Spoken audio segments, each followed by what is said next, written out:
Welcome to Crimeycade. I am the mad conservative crime fighter for episode 87. And the felines I have in the house are looming below my feet. I expect them to interfere in this podcast at any time. One is sleeping, the other is just kind of woken up from his nap and decided to interject himself a little bit. He left. We'll see if he stays away for long. Anyway, this is the time of week I look forward to every week. Kind of count down the days until I could do a podcast to distract me from all the other stuff I'm doing. Yeah, I gotta deal with a wrestling show on Saturday, and that's gonna be an all-day affair. It's just gonna run for about 36 hours as soon as I get off work, and then have to lug stuff around. Get up, set down, set up, run around all day, put out fires, deal with issues. Yeah, and I still want to get away from it, but it always seems like the wrestling and gaming want to mix together a lot more and more as time goes on. Anyway, last week, and I'm going to hide the comments and be able to advance slides on my presentation here. Last week, my guest on the podcast was Craig Bass, the man who is putting together Ghost Lord and the Quest for Dark Presence to be released by Year of the Phoenix. It is his first full feature documentary. He's done a number of short films over the past few years. Got second place at a film festival, 48-hour film festival, fairly recently. So, you know, they say the finished product is 6 months away. The arcade game Dark Presence and the documentary Dark Presence. But is that 6 months? Is the clock on that 6 months running? Who knows? But I'm still waiting for that clock to start running because I want to see this documentary.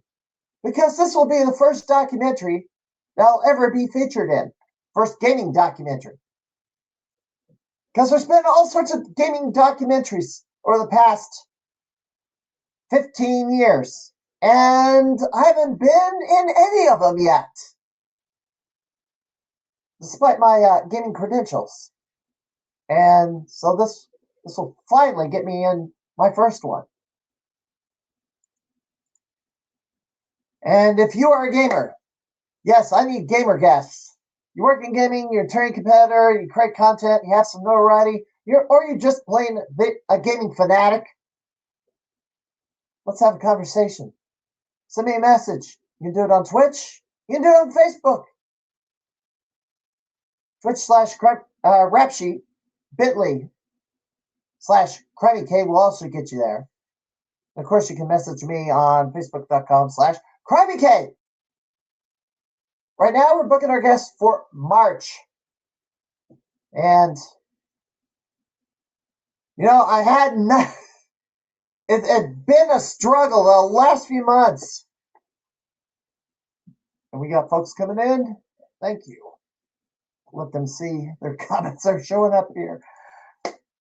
It's been a struggle to get guests. Last year, the last, month of December, I was like 2 months of 2025. I was having a real tough time for some reason. Then January and February, and it's like, I'm getting some high-profile guests all of a sudden, and I'm booking them further out, which had not been a trend that I'd been able to enjoy on this podcast. But now I can't procrastinate too much longer because I gotta start booking my guests for March and finding some new faces to be on this pod that has not been on here. So if you haven't been on this pod and you got a story to share, I'd like to talk to you. And the Crimeycade, of course, is on Facebook and Twitch. If you're watching on Facebook, follow me on twitch.tv at rap_sheet. Or if you're watching me on Twitch, follow me, facebook.com/Crimeycade. And the past episodes of the Crimeycade are on YouTube. You can get there by going to tiny.cc/PWCI. And the past episodes typically show up a couple of weeks after they air on Twitch and Facebook when the links expire. Because I want to get the views on Facebook and Twitch before I go to YouTube. And I have to give my weekly Beezer mention. Here is a coffee cup of the arcade game. Well, with the arcade game marquee, Beezer, available at Paradise Arcade Shop. Well, it reached the Cowboy Ghost arcade floor. It didn't do it this week. Maybe next week it will. But, who knows? This will be, I kind of likened the Beezer joke to the Tinkle Pit joke until it finally reached the Goblin Ghost arcade floor. It was a Namco game and quite a fun one with a number of characters from the other Namco games mixed in. So we'll see how long this one goes. Arcade Wars January 2026 is in the books. They have not named the February game yet. This hasn't gotten as much attention with Galloping Ghost Arcade. However, the gamers at Galloping Ghost have started out the year right by winning the battle against One Up Arcade in Australia, Underground Retrocade in the Chicago area, and the Garcade in the Milwaukee area. So, congrats to GGA on their first victory. We'll see what game they choose for February. And new house highs and world records. So, it's not just the scores at GGA that show up on Arcade. I'm going to cover a few that pop up on Twin Galaxies. The last 7 days since the last podcast, JP Pitts incrementally increased his Power Stone 2 score. He's lucky that some of the fighting game community that was over at Frosty Faustings last weekend, big fighting game tournament for the winter, didn't attack some of the fighting game scores at GGA. But if there was somebody there that could attack them, I would have encouraged them to blow away JP Pitts' Power Stone 2 score to make him go for the highest possible score possible instead of this teeny-weeny 1,000-point increases he's been doing the past several weeks, just so he can get his name in the high score rundown. Also note, Matthew Avery has the new fastest time on San Francisco Rush 2049. That is one particular track that has to be being covered. And the cat is living at my feet again. He'll be up here in a second because he likes to crash the stream. Return of the Invaders, Andrew Owasco is closing in on 1,971,000. Yep. And now he's pulling on my cord. Good grief. Idiot. Yeah, I'm not using the wireless headset because I was like, the audio quality seemed to be a little suspect. So I'm trying this for a bit. Yeah, I had House High for Return of the Invaders for a little bit, but if I get back up to the arcade, I guess I'm gonna have to grind one more time on that one. Pete On also made an appearance at the arcade yesterday and got 1.5 million on. Oh boy, Gekaridian, I think is how you pronounce it.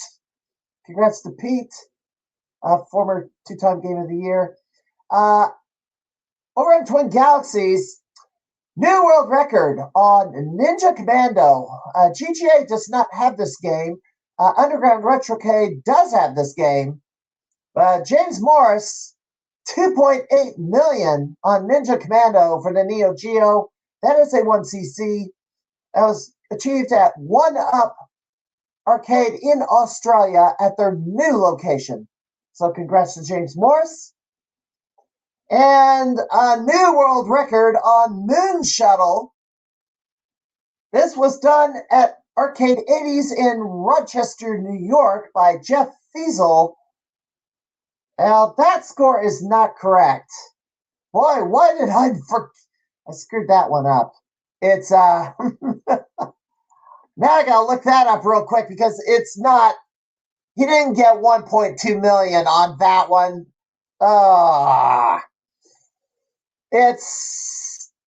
I'll get us up in a second. I want to make sure it's accurate because, the score that Jeff Fiesel got did beat one Andrew Iwasco, and the score he got, Jeff Fiesel got was 42,990 was the score that Jeff Fiesel got, and that is a world record. That beats Andrew's world record by about 1,000. I really don't look. Oops, I opened the wrong screen. See, this is live. This is live television, or live streaming. I can fix that right now, 44,090. If I got that right. Did I get that right? Yeah, I did. No, I did not get that right. Anyway.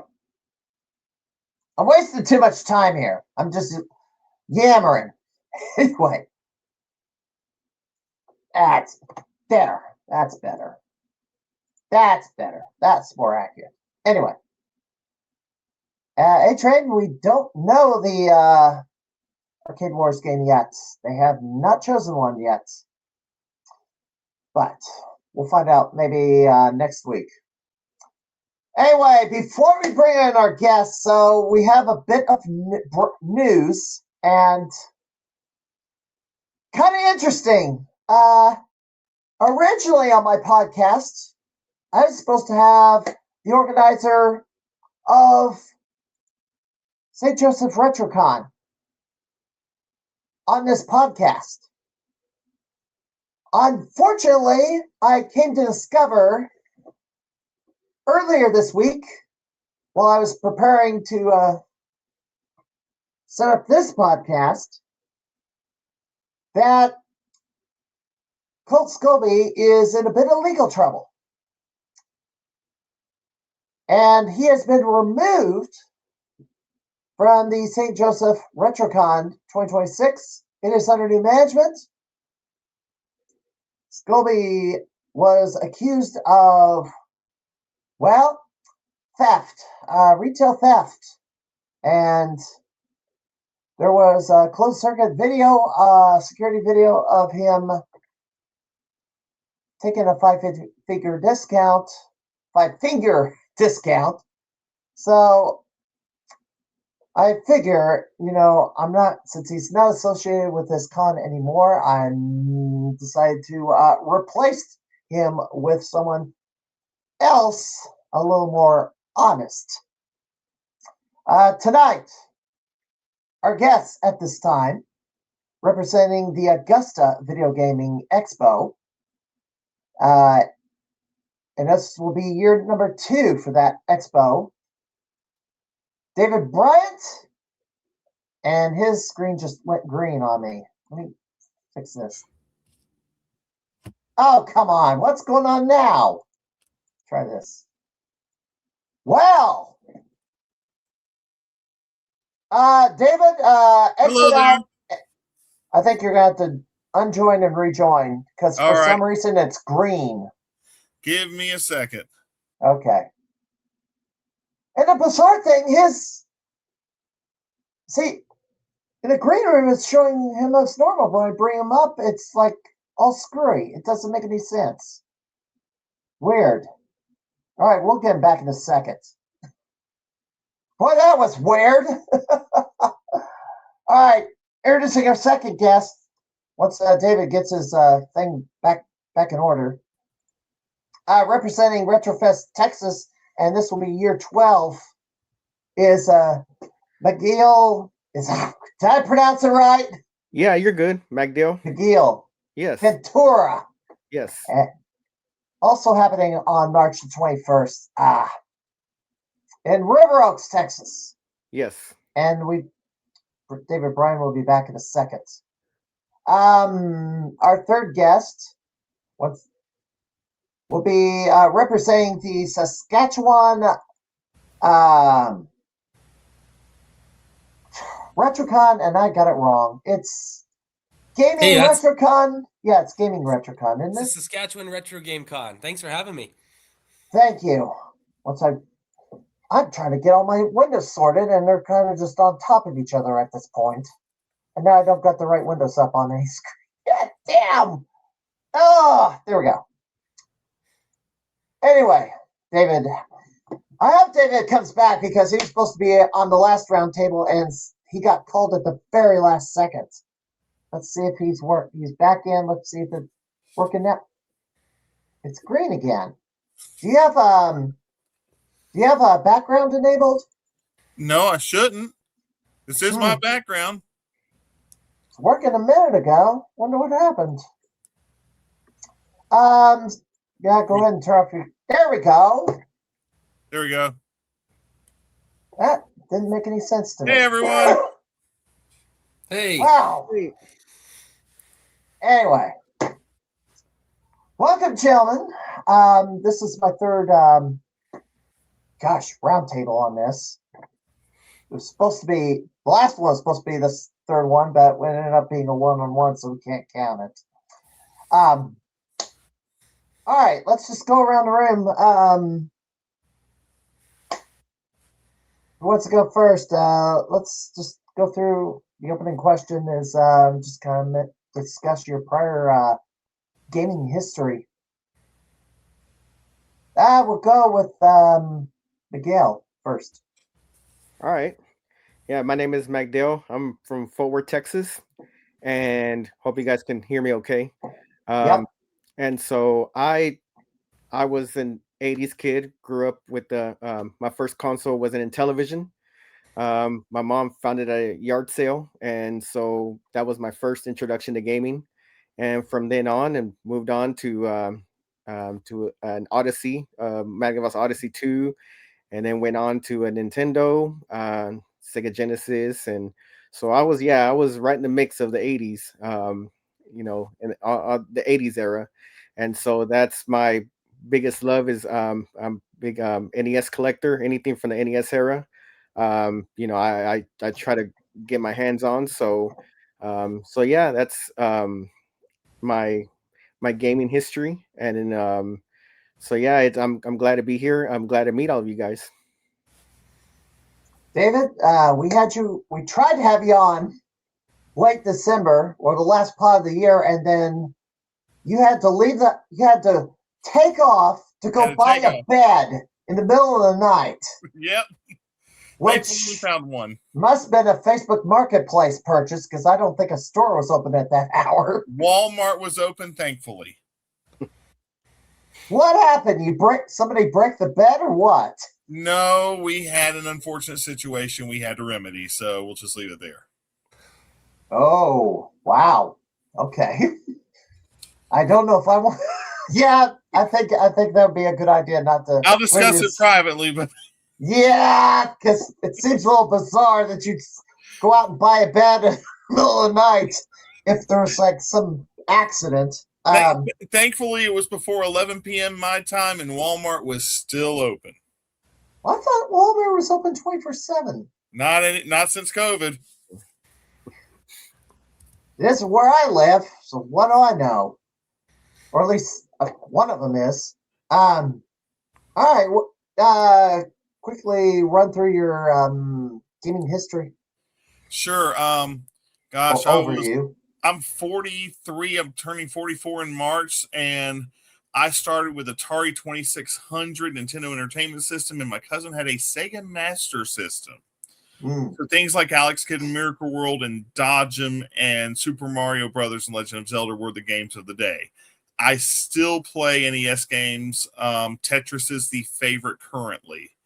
I skipped Super Nintendo and went to Sega Genesis just because it's what my mother bought me. But a lot of Sonic, a lot of Shinobi, a lot of Road Rash was also part of it. And I took a hiatus from gaming because I became an adult, and now I've gotten back into it in the form of helping people find what they need and organizing the event I'm organizing. All right, Jared. So you're so we have the Canadian perspective on the pod, and I screwed up and gave you the 7th, and it's like I have an event going on the 7th, but for some reason I jumbled it with this. So sorry about that. I screwed it's all up, good.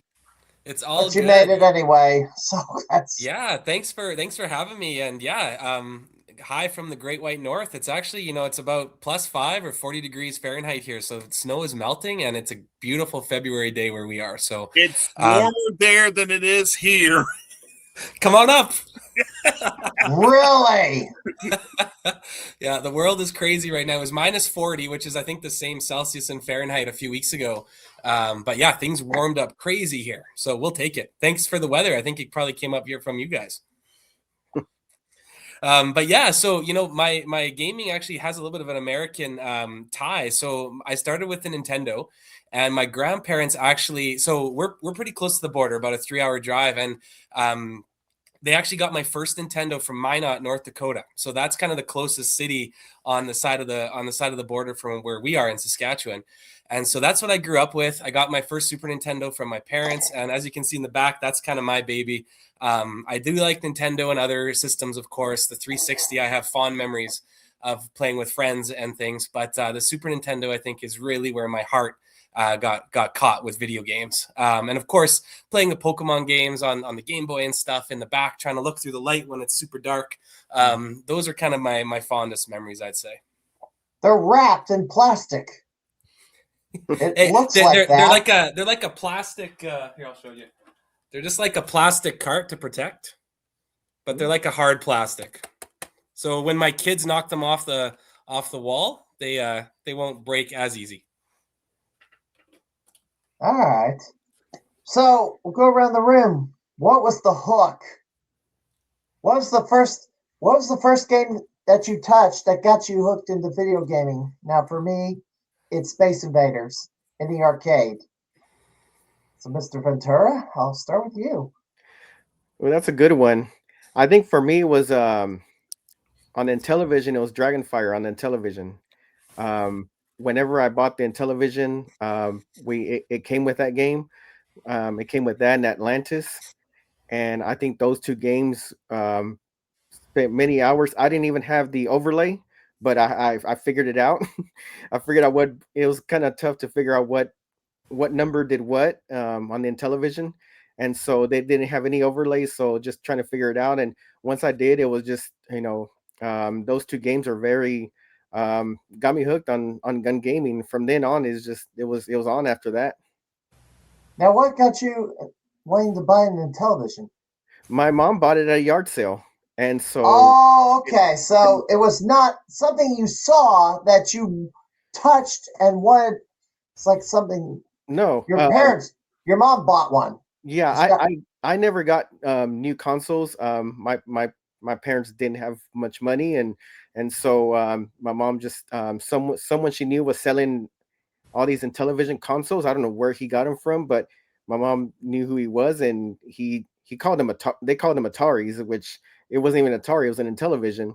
And so like I bought these Atari games, and so so we hooked it up, and from then on I was it was a used console, which to me it could have been new or used. I was still excited either way, and hooked it up, and from then on it just those two games, especially that's all I had was those two games. Right. And I played those until I got really good at them. I know that the Intellivision had a converter had a device that would allow you to play Atari games on it. I think. I think that was the Coleco. Well, that one too. Yeah. But no, I didn't have the adapter. I was just fortunate I had two games that came with it.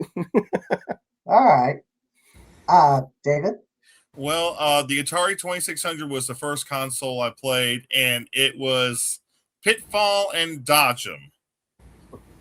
Dodge 'em. And did you like see them at the arcade first, or did not the arcade, but let's say in a store? I was like 3 or 4 years old. It just popped up out of storage, and my grandparents had gotten it at some point, and it got to the house, and those were the first games I experienced. And later on, when I had an NES, I was playing it in the bedroom on a black and white television, if that tells you anything. Yeah. That sounds familiar in my case. Playing Super Mario Brothers and Duck Hunt on a black and white TV. Well, I didn't do that, but it was one of those black and white on the. Yeah, it was one of the old school UHF VHF TVs. Yeah. Yeah, I know you had to play with the brightness and contrast to make the light gun work on a black and white TV. To text something on the screen for that to register. Black and white kind of, yeah. It's looking for something else. I don't know.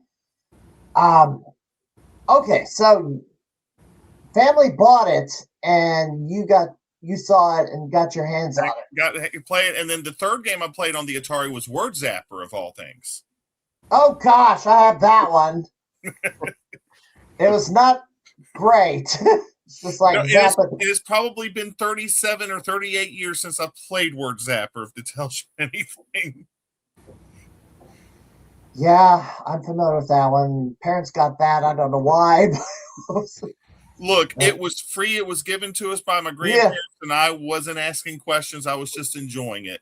Right. All right, Jared, what was your hook?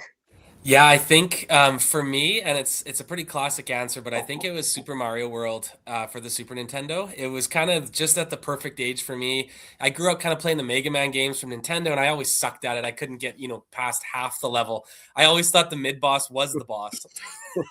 And so Super Mario World was kind of that first game I could actually, sink my teeth into, beat a couple bosses, feel that progression and get the different power-ups. I think for me, that was really what hooked me. So you touched Mega Man first. I did. Yes. I walked first before I could run, I guess. Yeah, definitely. Yeah, but I have great memories playing Mega Man 2 with my dad and mom. I don't think they could get much past where I could get either, but that was kind of my first foray. But yeah, definitely Super Mario World is what made me really fall in love with video games. So the parents bought the system, and you just saw it and then got interested in it. And now that I have kids, now you can just kind of disconnect the controller. I don't know why they didn't do that for me, but they actually let me play those games. And yeah, definitely didn't get past the mid boss for sure. All right. Anybody had any, let's say, giving feats in the competitive community or competitive scene? Anybody? I never did, but I had aspirations to, but now I'm just practicing certain games again. Not even try to be competitive, just to enjoy them and be halfway decent at them at this point. Yep, same here. Just try to get better at the games that I grew up playing, and I try to every now and then I'll pop in Super Mario Brothers 2 and I'll run through it in about good 45 minutes to an hour. Just run all the way through it, and just. The other day I popped in Super Mario Brothers 3 and played all the way through it, and so yeah, just try to get better at the games that that I have on my shelf. But no kind of speed run or anything here, just purely for enjoyment. Yeah, and same here. No, I I would consider myself a gamer. I don't know if I consider myself a good gamer. I love playing all different kinds, but definitely in it more for the experience. But man, I love watching a good speedrunner or watching a high score get beat. That's pretty amazing, but definitely not on my to-do list.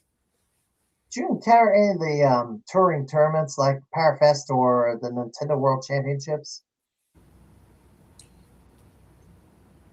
I wish I'd learned about those earlier in life, but at that point, I was busy playing like the Sega Genesis and the Nintendo, and I was busy playing a mix of Super Mario Brothers 3 and Sonic 1 and 2 at that point. Okay.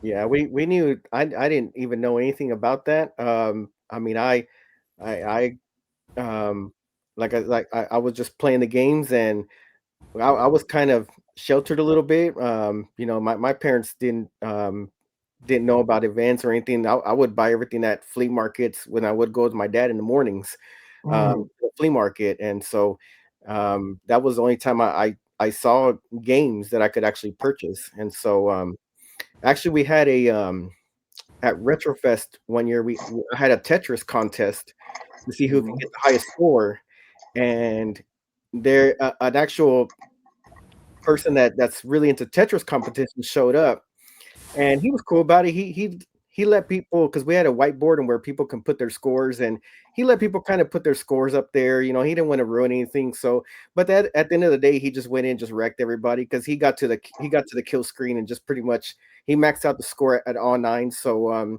yeah, he just went in. But he was cool about it. He was teaching the kids how to play, and he was kind of showing them how to keep kind of keep everything open and what he does. So but yeah, just seeing that, I was like, wow, this guy's on a whole nother level. I probably watch more Tetris online from the CTWC community than any other game that gets played on the retro scene. I've been following CTWC since 2018. So, Anybody I know? oh, a few people that I mentioned earlier off screen. But the guy who came in over in Texas. I was going to ask you, who came into that tournament? Who came into that? I believe his name was Joey Parker. Man, it doesn't ring a bell. I was thinking Thor Ackerland for some reason. No. Texas. I was thinking Dog or Pixelandy. No, but this guy was. I really didn't meet him until Retrofest. I didn't know he, kind of who he was or what type of competition or anything. I was just trying to make something fun, and then so I don't know if I think he kind of saw that we're having a Tetris competition, so he showed up, and but I didn't know who he was. I think he moved away from DFW. I know that because I want him to come back and kind of do another demo, but since then he kind of moved away. But yeah, he I don't think he was at those levels, but he was still a really good player. Maxing out the game, and I feel bad about my max score of 482,000 I just got the other day. Well, the kill screen isn't really the kill screen anymore. If Blue Scooty has a controller, if Blue Scooty is playing the game, he achieved the real kill screen. Is like crash the game. Play so far until it crashed. Scooty also has the current world record. He beat Dog's previous record. He rewrapped the game to level 0 and now has a top score of like 40 plus million. Oh, wow. And Dog's record was like 24, 25, or 26 or something like that.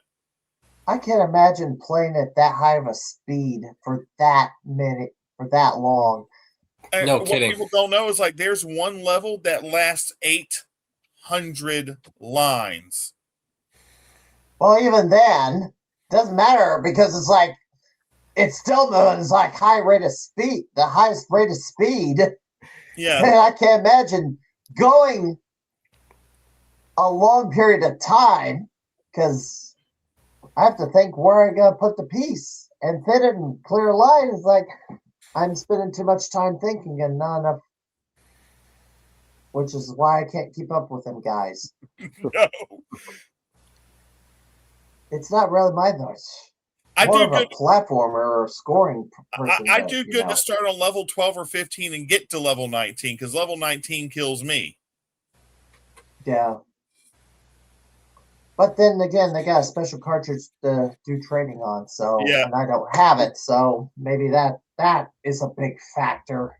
Yeah, the gem cartridge would be good if you had it. Yeah, I know it exists because I saw one at one of these tournament sites, and I've had a couple of the winners on my pod. Jim, did we get to you on feats? What was that? Sorry. Did we get to you on the feats question? Past gaming feats or tournaments or Oh, what? yeah, no, I don't know. I don't know if we did. But yeah, no, not really anything from me. And I think that might be a little bit different perspective in Canada, or at least where I am. I can't speak for all of Canada. But in Saskatchewan, I mean, we really didn't have a lot of that growing up. Didn't know anything about it. I mean, kind of look over the fence, right? You hear even like things like the Nintendo hotline and stuff. It's like, man, how do I access that? And just things like that. So I was kind of always looking over the fence. Things have really, of course, changed with the internet and with streaming and things. Very much more in tune with the rest of the world, or at least the rest of North America. But definitely was not the case growing up. Probably didn't even have all the games in the stores that we had here at the time, right? You're just lucky to have whatever the store got in. Yeah. But yeah, definitely no feats for me. What? There's no mail order up there? Yeah. Well, probably a dog sled or two, but we get it. I mean, I've had to mail order games all the time when they the stores stopped carrying games about late 1984 because of the video game crash. Yeah. Then you had to find used game shops or order them. Yeah. Wherever you could find them. Speaking of which, favorite. So, I guess describe some of the game shops in your favorite ones that you go to seek out. Where I live, Yeah, we seek out just to add to your collection. we just opened literally our first dedicated video game store in probably 10 years. Mhm. Except for one little shop that was open until 2020, but we don't have anything in Augusta. We have one GameStop. We have one game store that's not GameStop or Second and Charles. Then we have one other media shop. And then we have a few TCG shops. But if I want to go shopping for video games, I either have to hit up the flea markets, which isn't great in my area, or I have to go, an hour east to Columbia, South Carolina to find anything. Really? Yeah, so collecting for me is hard if I want to get something. So if I want to collect something and buy it, I normally get it at a convention or what have you. Have you traveled to Atlanta? Is there anything in Atlanta has quite a few, yes, but normally when I go up there, I set up at a little shop and sell out there as a business owner. Oh, okay. And a lot of times I'll get stuff in trade for myself, or I'll get it for the shop and resell it that day, or take it home to sell it later. All right. Now, Mr. Ventura. Yeah, here in Fort Worth, there's not a lot of game stores. You have to kind of venture off into Dallas, Plano area. There was one little shop that I used to love to go to. It was called the Nostalgic Nerd, and he had to wrap things up and pack up and obviously pack up his store. And then but most of the places here, there's a couple of retro stores that they have retro toys and retro games. Like Retro Madness. There's a store here called Retro Madness, and they have a couple locations. And but as far as just stores that are just dedicated to games, it's really kind of sparse a little bit. There's Retro Game Rehab, but that's all the way in Arlington. And so here in Fort Worth, there's not really any stores that are just dedicated to retro games. And so yeah, I have to go to flea market. I have to go to I have to venture off, maybe go to Retro Madness, but there's game selections a little bit small. It's not a huge selection because they also sell toys and things like that. So, but yeah, it's Fort Worth's kind of dry, and so and I have to venture off really far to FX Games in Plano, which that's a drive. It's about an hour drive, just to go to some decent game stores. Jared? Yeah, we What's have in Canada? come on up. Actually, you know what? It's pretty good. We have a local one. It's called the Comic Book Shop, Comic Book Guys Shop. Sorry, and yeah, it's a great place. Lots of comics, lots of video games. There's a few stores about an hour. So I'm about an hour west of our capital, so Regina, Saskatchewan, and they have quite a few game stores there too. So Cashopolis, Secondhand Wonderland, kind of a lot of like the pawn shop slash retro video game sites. So I love that. But honestly, one of my favorites is just Marketplace. I love the hunt. I love the story behind the games. Even if they're a little bit more beat up or something, it's yeah, I always enjoy finding stuff on there. So I'm a big fan of the arcade scene, or that's been my focus the last few years. I've kind of stopped buying games in general, unless I really want it, and so it's like maybe a onesie or twosie. But going to a game con and buying a bunch of games just to buy them is not something I do much anymore, because I got a lot of games that I bought and there's some that never been played, and if I'm not going to play them, why am I buying them? Unless I've been seeking that particular title out. So, Miguel, I'll start with you, because I know there's some bustling arcades down there, because I've been to Dallas-Fort Worth once. Yeah, there's the closest one to me is Electric Starship. Electric Starship, I like going there because it's locally owned.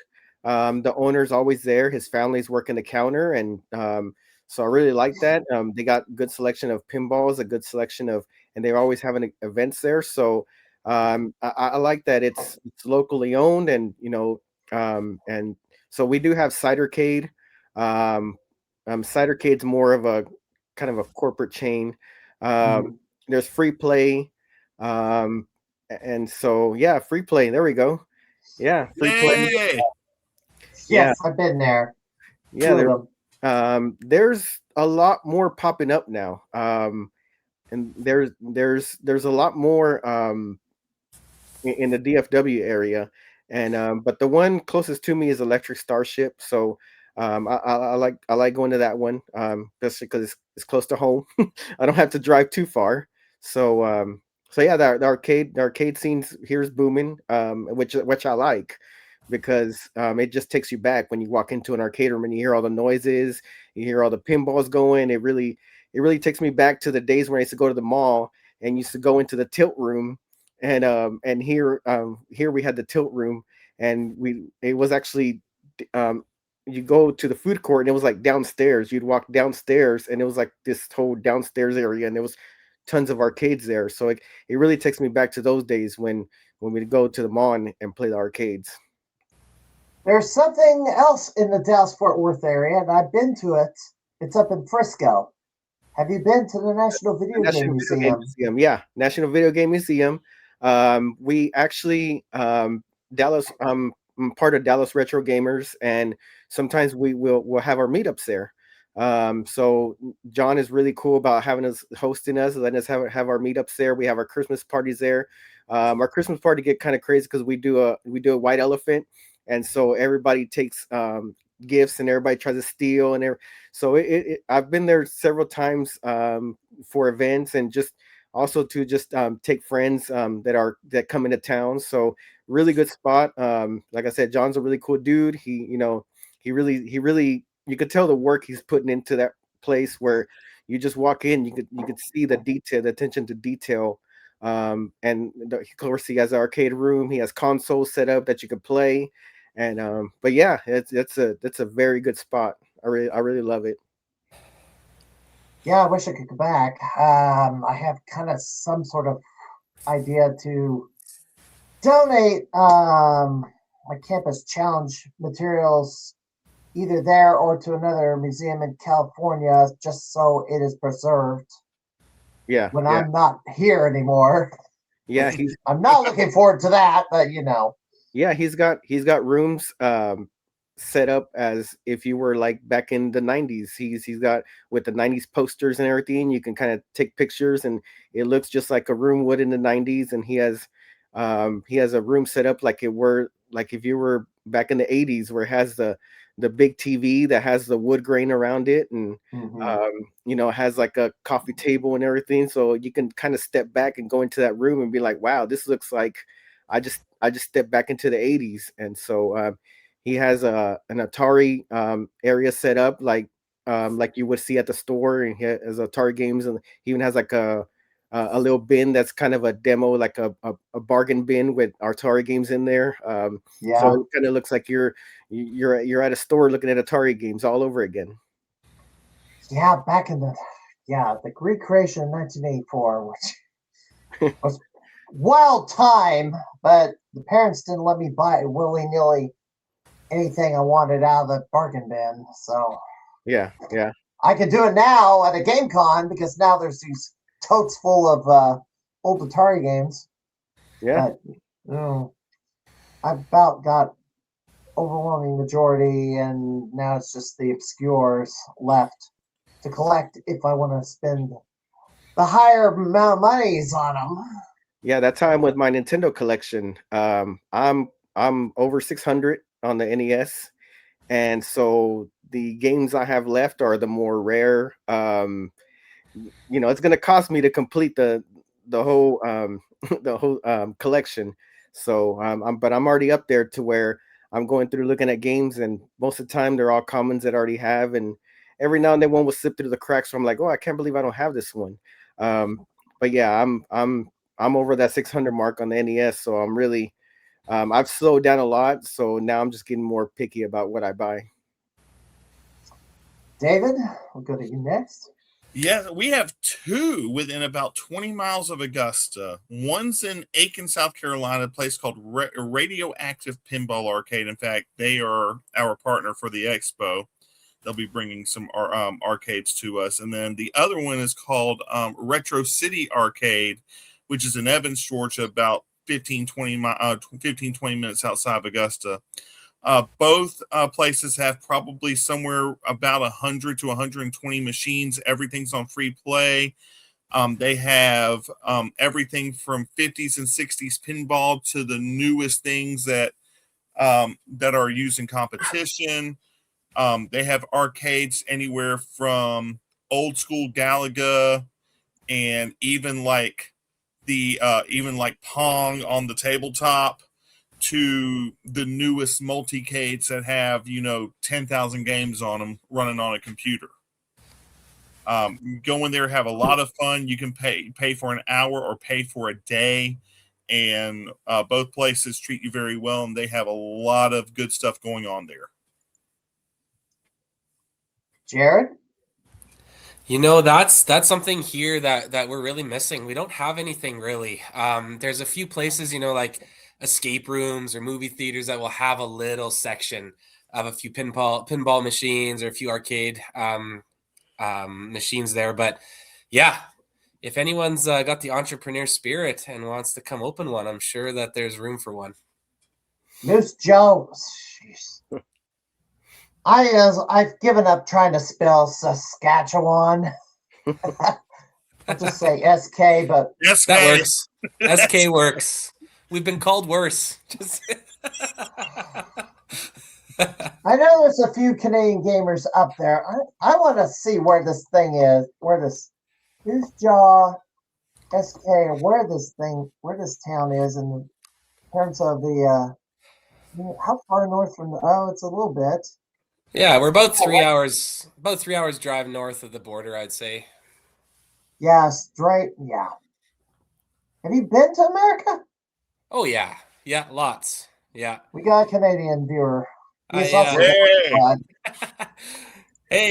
no, it's I haven't been for a couple years here, but I'm also in a Celtic band actually, and so we got to play in Pennsylvania, at Bethlehem, Pennsylvania. There's like a big Celtic classic there, and then we played in Galva, Illinois, actually, just probably before COVID. Where in Illinois? Galva. Galva. Yeah. What so they kind of have like Oh, sorry. What part of the state is that? Gelva?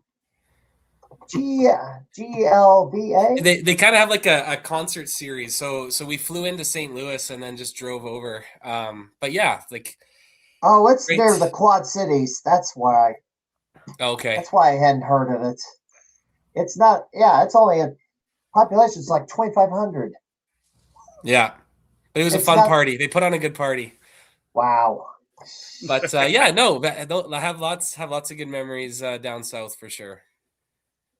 So, was there any arcades in your neck of the woods? What over the years? I mean, it looks like I just remember going to things like the Chuck E. Cheese's and things like that. But I mean, an official arcade. I was doing a little research on that before the podcast, and there was some big ones here, but they've all shut down. They were shut down before I remember going, which is too bad. So I think there could definitely be a resurgence for sure. Oh, I see that comment there. Thanks, thanks, Capper. Appreciate it. all right. So let's just go with the beginning of it. We're going to talk about the cons. Go around the room. What was your inspiration to create a game con? We'll start with Miguel since he is the veteran game con holder at year 12. Yeah, year 12. We're actually been around for 13 years. We skipped 1 year. My wife got sick, so we skipped 1 year, but we actually been around for 13 years. And I volunteered at SGC, Screw Gaming Convention, over here in Irving. And so I volunteered there for a couple years, and so I got to see the inner workings, the behind the scenes. I got to see how the setup, and after SGC left, there was nothing here. There was nothing in DFW, and I was thinking, this is DFW. This is Dallas Fort Worth. Why don't we have? I kept hearing about PAX. I kept hearing about Portland Gaming Expo. I kept hearing about all these cons that were far away, and I was thinking, we don't have anything here. Like, why don't we? There was nothing going on in San Antonio. There was nothing going on anywhere close to DFW. So I said, let me start something, and let me. I kind of just brainstormed it one time on a road trip. I was like, I've seen the behind the scenes, and I've been involved in setup. So let me just start something small and just see where it goes. At first, I was very new to it, so I was kind of nervous. I said, "What if I can't book any vendors?" And there's a lot of what ifs. Like, what if no one shows up? And so I said, you know what? If I don't get enough vendors, I'll say I tried. And so I put the call out, and I got several responses. And once I got to about 10 or 12 vendors, I was like, okay, I guess we're doing this. So now, is anybody going to show up to buy things from these vendors? So I put the call out for the people, and it was just one of those things where I just wanted to get everybody together and not make it about just make it about a community where people can come, people can actually just look around. Anybody can set up a vendor spot. I wanted to keep the prices manageable, where people can just go and find things. And so I basically was trying to start something where anybody could be a vendor. It doesn't matter who you are.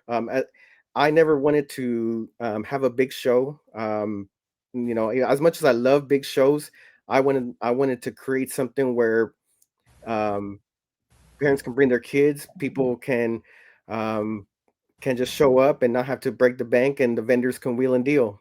And so I started the first one, and I learned a lot. I learned what worked and what didn't work, and from then on, I just started. I kept on going, and then we kept growing and growing every year. And I said I'll just keep doing it until until people kind of lose interest. But all the vendors have been great. Everybody's been coming back, and I try to do things like give free comic books to the kids. I always try to come up with different ideas. But yeah, I think SGC was very instrumental in kind of showing me behind the scenes, me volunteering there. really showed me what it really it takes to put something together. And so I think that was my main thing was, why doesn't DFW have anything? Why am I hearing about these events going on far away? So that was my main motivation is just to bring something here to DFW. I know there's been a few different game conventions down there. There's the Texas Pinball Festival somewhere nearby, Yeah. although that might be in San Antonio. You know, I know. Texas Pinball Festival is in Frisco, Oh, and okay. and there is a Retropalooza, which I know Jay, he runs Retropalooza. So there is Retropalooza, more of the big show. You know, they're bringing all the guests. Which you know, I love going to Retropalooza. You know, I go to it whenever they have their show. And so so I go and I kind of get, I like going to shows just to get ideas, make connections. I love making connections with showrunners. I love making connections with guests. I love making connections. So, and I let people promote at Retrofest with no problem. I'll say, hey, local businesses, hey, come put your flyers out. You know, everybody's invited to the table here. You know, everybody. You know, it's all about working together. It's all about cohesiveness within the community. So, so that's pretty much what I set out to do as well, is have everybody be a part of it. I know they also had the Let's Play Yeah, Let's Play Game Con put on by Christian Dithering. Yeah, I went to that several times. I know Christian. You know, he comes by looking for his Dragon Warrior games because I know he's Yeah, I'm aware of that. yeah, he comes through looking. What the other? No, I think the last Retrofest we had, he came by and had a stack of Dragon Warrior games. And but yeah, I went to Let's Play Gaming Expo, and you know, I'm really, you know, I was really close with those guys, and those guys show up still to this day. They show up to Retrofest, and when I see them, I just, you know, I think they don't have their show anymore. No, that was a victim of the COVID pandemic, unfortunately.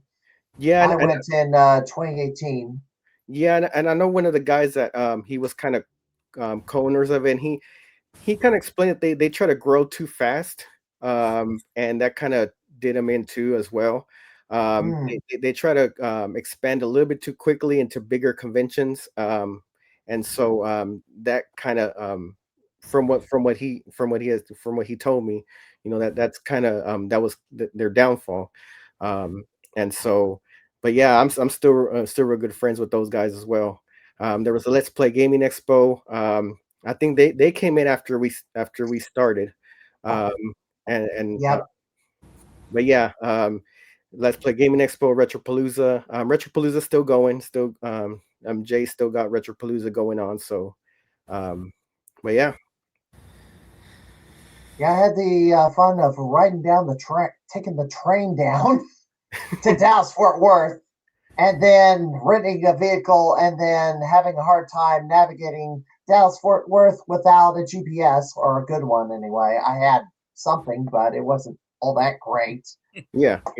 For navigation, and then trying to find the train station to return the rented vehicle, then taking too many wrong, then missing turns, and then having to backtrack. And it's like, and I was in a panic because the train was going to be pulling into the station. It was getting close to time. And it was like, I was running with my suitcase and laptop, trying to find the Texas Eagle. And I get to the train platform just as the train's pulling in. It's like, Matt's freaking out and exhausted and cursing, and Yeah. We definitely. that was fun. Yeah, we definitely don't have a good public transportation system. Well, I wouldn't have taken the bus anyway. I mean, I wanted to have freedom of movement, but I need GPS, and it was like, good grief, trying to navigate, and I don't know anything. Never been to Dallas. Yeah. Didn't have a good map to use. After my first show, I think Jay came to me and he was like, "Hey, I'm trying to start a show called Retropalooza," and he was like, "Hey, could you give me some of your vendor list contacts?" And I said, "Sure. I mean, I'm here to help out. There's plenty of room for everybody. There's no it's all about working hand in hand with other shows." And so I said, "Sure, why not?" And there's room for everybody. And so as everybody kept telling me to grow the show into a bigger place, but that wasn't my goal. That wasn't never my aspiration. I wanted this show to be the show where people that can't make it to the bigger shows can at least come to this one. So All right, David. So this is year 2 for you. Yes. So what was your inspiration to start a retro game con? Well, I got burned out from being at flea markets and things like that, selling. So I actually just started attending conventions first, from the smallest of smalls. And then this last year, as a customer, I attended Southeast Game Exchange in Greenville, South Carolina. But I spent the better part of 6 to 8 months building relationships with shop owners, convention owners, and things like that. And there was a need in my town because at that time we had zero video game stores open. We have a military presence in Augusta. We have a few TCG shops, but we didn't have a video game presence at all. So my goal was to bring something to the community. So we started in a small Elks Lodge of all places. And when I say we were shoulder to shoulder before the doors even were supposed to open at 12 o'clock for the convention, that's not an exaggeration. We were counting people so we didn't break fire code. I set up for 20 to 25 vendors and 300 to 400 attendees, and 1,000 people came to the first show. So we've had to expand out of necessity because there was not enough room for what we booked for, obviously. Right. So the second year, I focused on retaining those relationships and building new ones, taking in Southeast Game Exchange, just going and seeing the setup, the layout, the vendors, their experiences being there, what they look for, what they don't look for, and trying to build something for the community where we live that showcases the video game and pop culture side of what we do. There's just not enough of it where I live, unfortunately. So the only way for me to be able to bring something is to put on an event. And I'm glad to say I've got some people who help plan. I've got some people who help do things that I cannot do well. And I'm trying to learn how to do all of this kind of on the fly, if you will. This time around, I've had 10 months to plan versus 4. But some of the things I run into are still the same, whether it's a smaller convention or a larger one. But I have a lot of good help. I have a lot of good people I can rely on for advice, for just discuss through things, to try to help me plan and to continue building up the community in this area so we continue to have a thriving expo here. Jared? Yeah, so for me, for the last, 10 or so years, just loved going to conventions, across Canada and wherever I could go. But always feeling a little disappointed in the retro side of things. I just there's lots of, or the retro video game side. So lots of comic books, lots of Funko Pops, all this stuff. But you go to a convention with maybe 400 vendors and maybe 1 or 2 were selling video games. And I just Comic-Con? Well, kind of, and a lot of the ones around here are the fan expos, and I know they're in the States as well. But those are kind of the ones that are closest to me. Great shows, but just I always was kind of, wanting that more of that video game focus, I guess, and specifically a retro video game focus. And when I Googled where's the closest place that I can go like this, there was one in Vancouver. Other than that, it was the Portland show or the Midwest Gaming Classic in Wisconsin. And it's here we are, kind of right in the middle. let's just do it ourselves. So my brother-in-law, who I was always going to these other shows with, are like, let's just do this. So grabbed a few other business partners. My goal, it's kind of funny. It's very similar to the other stories from you two. But my goal was to have 20 vendors, 200 people. That was like the epitome of my goal. Like, let's see if we can hit this. And we ended up having 64 vendors and 1,100 people through the door in our first year. And again, it was like we sold maybe 200 tickets before, and I was just ecstatic. And then we had another 900 people show up the day of, and I was like, this is crazy. And we were so fortunate.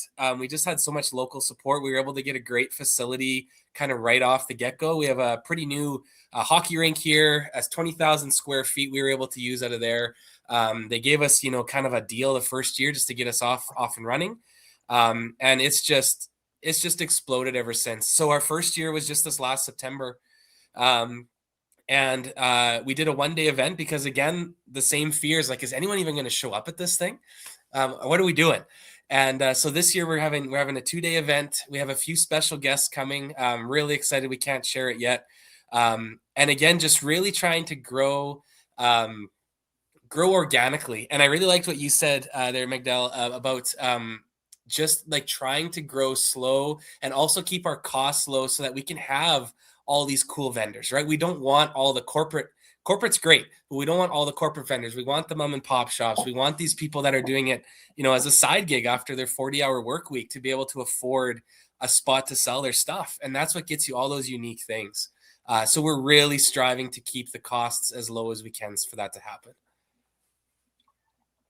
Oh, and you can see our story. Oh, sorry.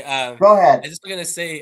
So one of the things we were hoping to have a 60-inch TV for some of our retro game tournaments, and we showed up at this venue a few weeks before, and they had a 20-foot screen. They're like, "Is this gonna be okay?" I'm like, this is awesome. The video wall.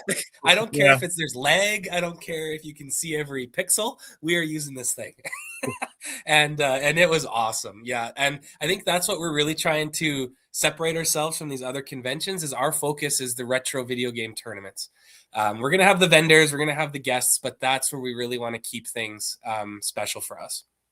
Quite a number of places have Titantrons, which, that's WWE called it the Titantron, but the 30-foot screen, whether it's projection or I guess LED boards or whatever, a lot of places upgraded their video production. Yeah. And then, sorry, one other thing to share too. One thing we tried, and I don't know if other conventions have done this, but we actually did a scavenger hunt for kids, and it was such a success. We had the vendors part of it. So the first year we did a Zelda scavenger hunt, and so they picked up their little sheet, and I made it like the Super Nintendo menu screen for like the Legend of Zelda, and they had to go to these specific vendors with riddles to find it, and then those vendors would kind of check off like they got the bombs or they got the arrows. And so the vendors loved it. So the families were kind of coming up to all these vendor booths. And then at the end, you had to roll a die. So it's like, if you have all your items, they all kind of count as one, and you have to roll 20 to beat Ganon. And so you didn't have to do them all, but if you did them all, your chances were higher. Right. And so the kids just absolutely loved it. And so we're planning on doing a different one this year. We're going to do a different theme. But yeah, that was kind of one of our like surprising wins, I guess. Something we didn't see in a lot of other areas. But yeah. Now your convention is in September, so it'll be September 12th Yeah, or 13th. Yeah, it's September 12th and 13th coming up this year. Then I just noticed this other deal, the bonus level. Yeah, so it's something we're trying. We're calling it a bonus level, and we're going to take our convention on the road. So we're actually going to take it to Regina, which is about a 45-minute drive, and we're going to do it at a movie theater. And so it's kind of a smaller, like a pop-up shop kind of deal.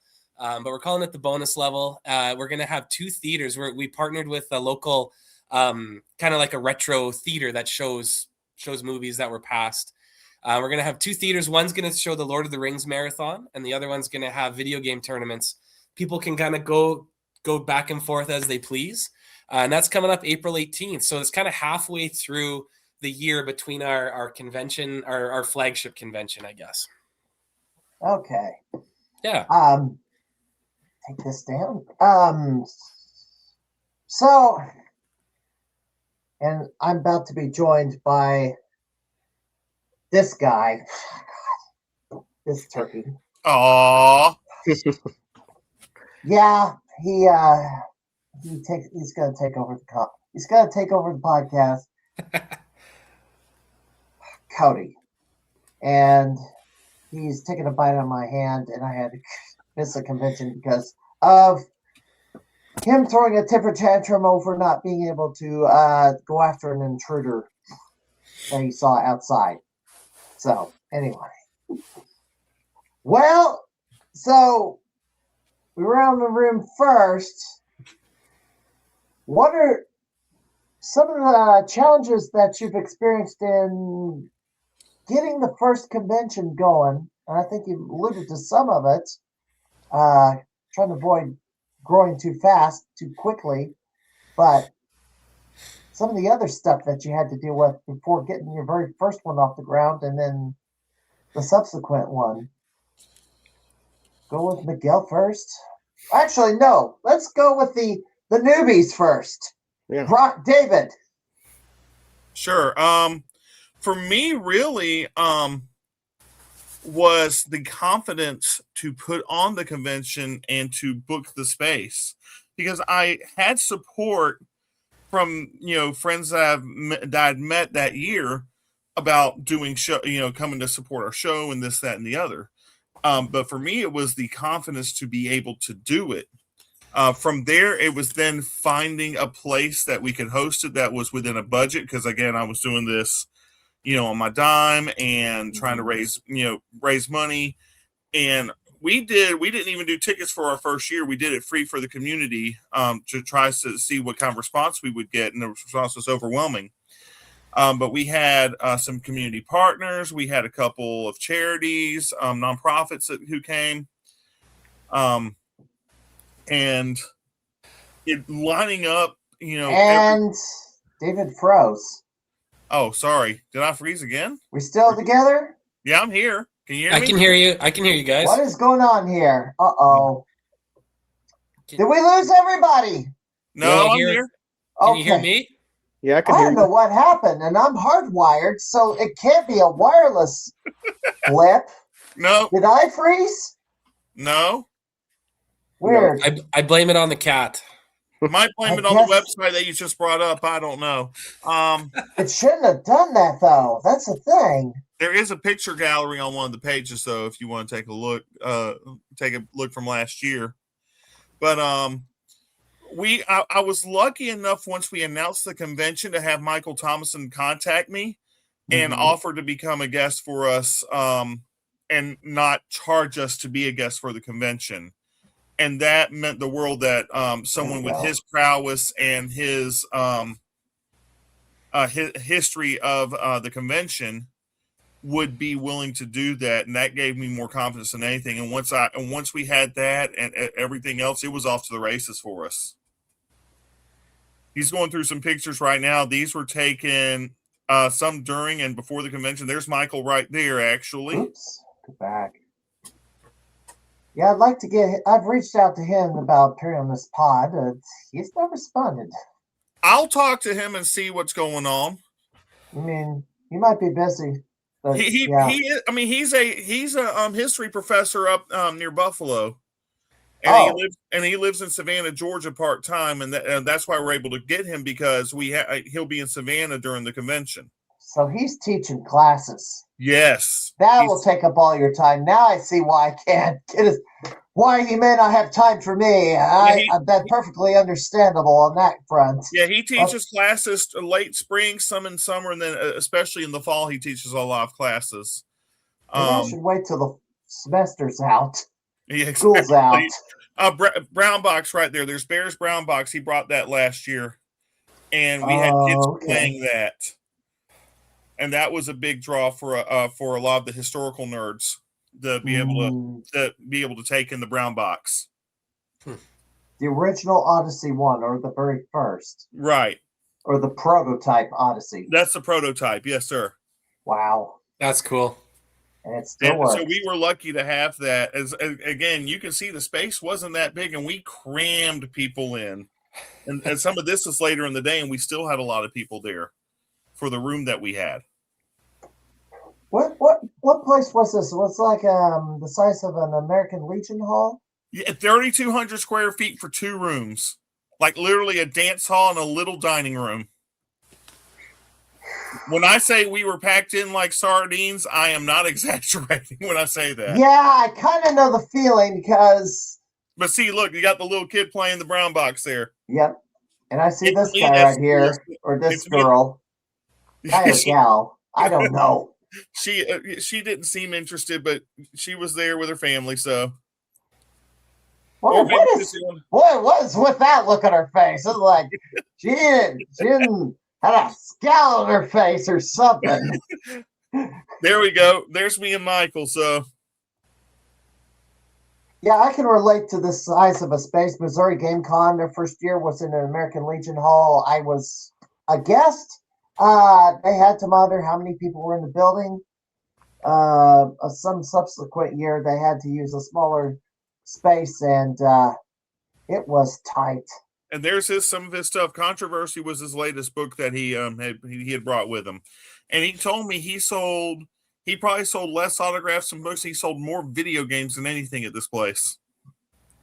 Now I see this is probably referring to Night Trap. You know, they want to blame. They put too much heat on video games, yet they ignore all the crap that was going on in Hollywood. Of course. Even though Hollywood actors were involved in producing that, which looked like a sitcom. Not a great one, but when you actually watch the video, if you were watching it on television, jeez. But we had a lot. There's my grandbaby right there playing Pac-Man for the first time. That's what it's all about, hey? To me, That's awesome. to me, that's the most precious moment that we were able to capture because, again, this first convention, I'm checking on my vendors, I'm checking with customers, I'm checking on my food trucks outside, and by the time I got home, my legs were done. Yeah, I know the feeling. And this was only 3,200 square feet. This year, it's about 9,000. So you had to find room for the arcade games too. Yeah, we had a stage, and if you look toward the back in that picture, there's a stage there. So we put about 6 or 7 arcades up there. That's awesome. Yeah, I had been the one who brought like a couple of bar toppers just so that people could play an arcade game, even though because they couldn't fit any arcade games in there. Anyway. All right, let's move on. Jared, so you're year 2. What did you run into in trying to get their first one off the ground?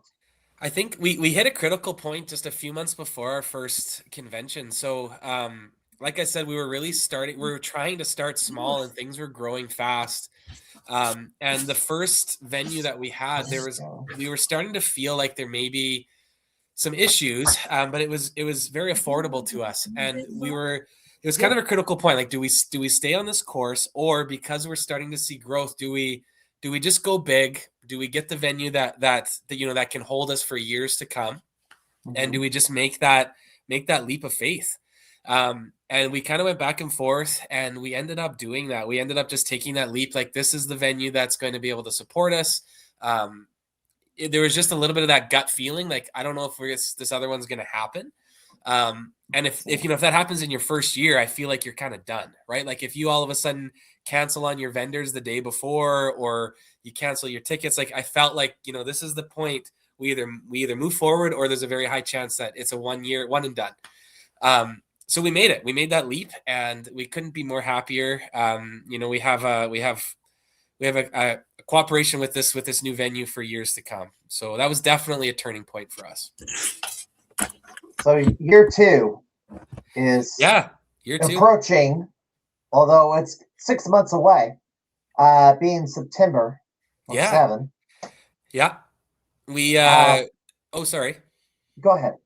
I was gonna say, and The feedback we got from vendors was unreal. We opened up our vendor applications this month. So last year we had about 64. We were able to change our layout a bit. So we have about a room for about 100, 110. We've already secured 78 spots just in the last, I think we opened it on the 23rd or 26th of January. So they've been open for about 2 weeks here. So very fortunate. We have people from across our province. We have people from the province over. So yeah, just really cool to get all of these people. And I don't know if for the other two, for me, it's just about bringing all these things to my local city, right? Like we're a relatively small place. We got 30,000, 40,000 people. Moose Jaw isn't known for these things. So like, let's bring these cool people, these cool vendors here. Let's build it up. Let's pack the hotels, pack the restaurants. And that's really what I want to see with this project as we move forward. All right. Miguel, so you're the veteran going on, well, this is retro number 12. Yeah, retro although festival. Technically 13, you skipped a year. And you had to survive COVID in the middle of that. Yeah. We actually, our show was always at the end of March. And so my wife was like, let's just do it the first weekend in March. And I thought, I don't know about that. And so, but I listened. I was like, you know what? Let's do it. And we were the only show that year. So basically, we had our show begin. We kind of heard grumblings of COVID, but nothing was really out there yet. After our show, things started shutting down. So had I had it the last weekend in March, we wouldn't have been able to. I would have had to have refunds. I would have had to issue refunds to everybody and pretty much cancel the show. But since we had it the first weekend in March, we were able to have it, and everything started shutting down after that. So you got lucky. Yeah. I still look at that and I'm like, wow, just one decision really was a difference of shutting down and not having it, and actually going forward with it. So when you got started, I mean, what did you? So there is always humble beginnings. What did you go through in getting it started? Now you pretty much stayed at the same venue the entire. Oh boy, we got drama over here in a second. Yeah, I think there's another cat over there, and Mike Elder, and Don't worry, my wife and my grandbaby just stepped over, so you're not the only one with the drama.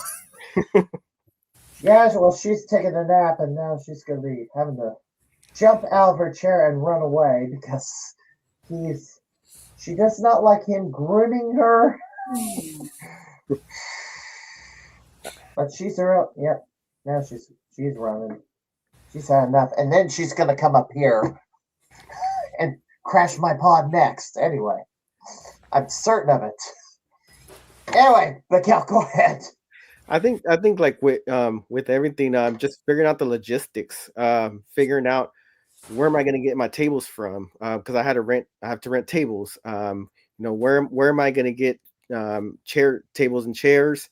As far as how the layout's going to go, how am I going to get organized? Because you have to be super organized. And that's what I try to explain to people. You have to be very organized as far as when you're booking your vendors and vendor placement. There's a lot of moving parts. So I think that for me was a challenge, is learning all those moving parts and trying to navigate my way and seeing what was the best way to do it. And I still learn every year, even though from my first year to my 12th year, I'm still learning every year. I always think of something like, man, I could have done this differently. Or I did it and that didn't work. And so let's move in another direction. And so yeah, I'm still like, I still feel like I'm new to this, even though we've been here 12 years. Because I feel like I'm always learning something. I'm always, and I think if you really care about something, you're going to strive to make it better. If your heart's really in it, you're going to really strive to correct things, to always find out what works and what doesn't work, and to make those changes. And there are things that go wrong. And there are some things that go wrong that you have no control over, and those are the most frustrating.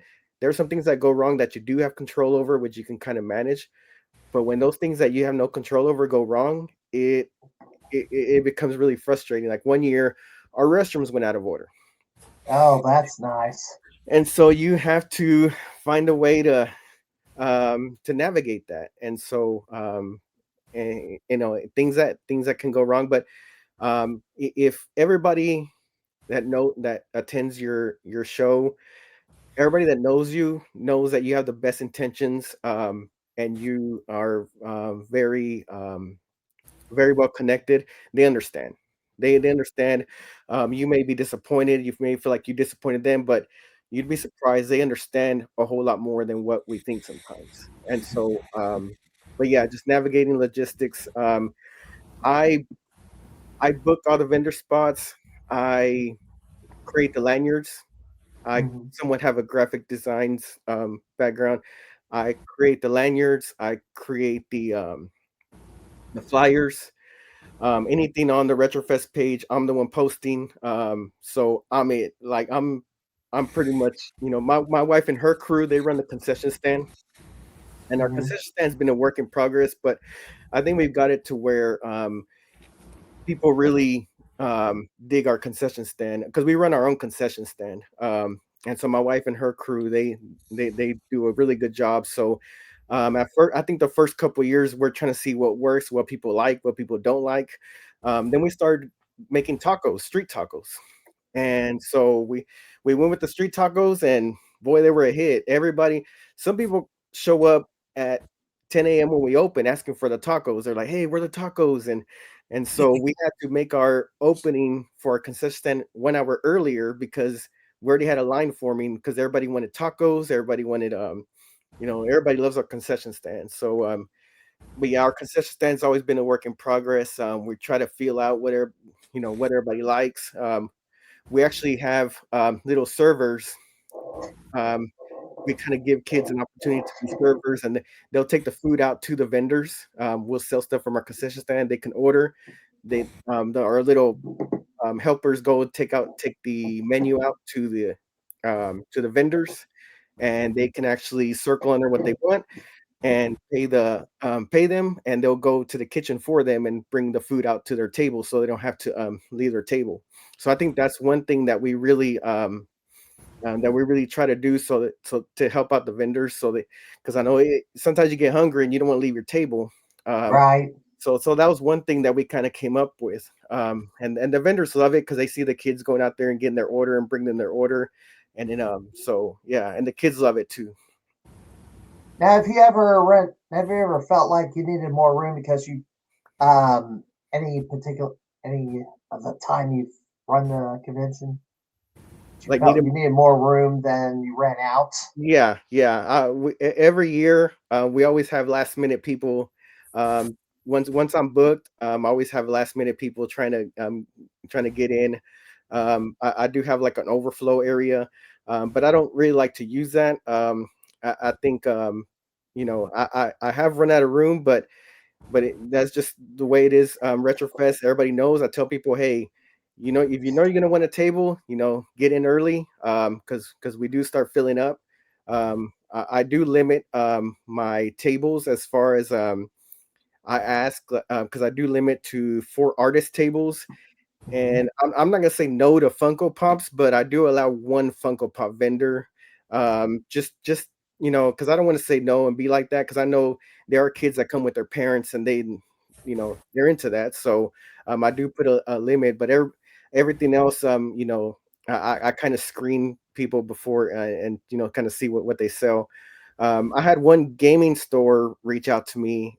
They're a pretty big gaming store here in Texas, and they wanted a whole big area. And I said, well, we don't have areas. We just, it's by table. I'm sell the spots by table. And they're like, well, if you want us to show up and sell, we would want a big space. And so I said, you know what? I'd rather give it to I'd rather sell that space to people that are local. I'd rather see just regular everyday people just trying to wheel and deal their stuff. I'd rather see it go to somebody like that than have somebody kind of pressure me into giving them a whole big space of our vendor floor. Go around the room. Other game cons you've been to that you kind of learned some things from to that influenced your little convention? Start with David. I think the largest one I've been to, Southeast Game Exchange in Greenville, South Carolina, was probably for me because I actually went as a customer and not to sell as a vendor with my family business. Was more eye-opening from the standpoint of seeing the setup, seeing the guests, being able to talk with the organizer and owner,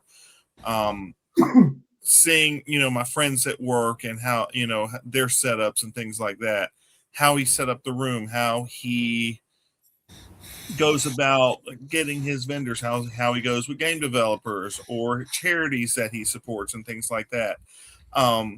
But taking in that large con gave me a vision for, I think, somewhere not quite on that large of a level, obviously, because I don't want to be in 250,000 square feet, obviously, but maybe something where our show still has that smaller feel, but is in a larger space where we can have more people come, we can have more vendors be part of, where we can grow the community. I think for a large scale convention, that was my eye opener. My very first convention was at somebody's store right outside of Belton, South Carolina, about 35 miles south of Greenville. And literally, he had a few people set up in tables inside his store. He had a few of us set up under tents outside the store. And I was lucky enough to have a couple of tents outside and be able to set up. And that was my very first convention. And I knew from there, if I could learn how to navigate my setup, I could be be better for conventions and setting up. But also, as I got to go to more conventions and set up, I could start seeing what convention organizers did, and that really sprung me into that convention. And then one other one, and we're all good friends now, and we're all good friends. Really sprung me into wanting to host my own. And so I'm thankful for those relationships and for the people in my that were put in my life to be able to get to that point, for sure. Jared? Yeah, I think for me it was really those things behind the scenes that I really tried to take in. I mean, even just taking your tickets and allowing people to come and go. How do you do that? And the brochure, or like the convention day pamphlet, and like what's needed in those. I think that's really what I took from it. And then again, on the flip side is like what I saw, and just really trying to create a convention that tried to keep prices low as much as we could, to create that ability to have so many different things. Because that's not what I was seeing at some of those. And I think, again, is because you're bringing in these huge stars, right? I mean, they're $50,000, $60,000. I don't blame these conventions. So like, it's a different focus, so that we can have these different vendors, I guess. And then again, by allowing our patrons to have more money in their pockets, they can spend more money at the vendors, right? And it really feels like a win-win when you can find that fine line. What are some of the other game cons you've been to? So for me, If any.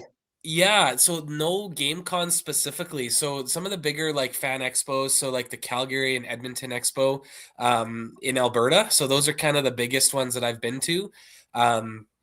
So the Edmonton one, they had like the Lord of the Rings, the Hobbit reunion just like a few months ago. And like, so, they bring in some huge guests, but just I always wanted something more focused on the video game side. There is a game con in Edmonton. I've just never been to it. And that's like I think it's called the Canada Game Con or something. So that's definitely on my list to go see. All right. Miguel? Yeah, I think like I mentioned before, Screw Attack Gaming Convention was the one that was instrumental. I got to studying Craig and his crew.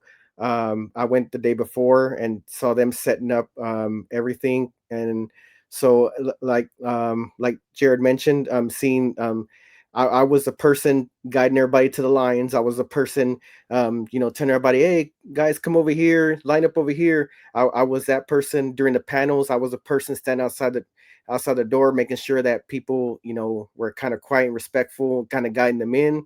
And so I was that person. And that really kind of helped teach me, like, okay, this is what it takes to run something like this, and this is the work that goes into it. And so yeah, Screw Attack Gaming Convention was very instrumental in showing me. I got to meet a lot of guests. Like, I got to meet the Angry Video Game Nerd. I got to meet Pat the NES Punk. I got to meet a lot of guests that they had there, and I got to see them behind the scenes. And so and even I got to go sit next to the panel and act like I was like, oh, I'm part of staff, so I need to I need to stand right here and make sure everything's okay. But really, I was like, I just want to see this. I want to see this panel. And so Yes. and so the ones I attend here, there's Retro Expo, which is a pretty big show, but there's more toys there than there is games. There's the selection for games is very limited on that show. There's a lot more toys involved in that one.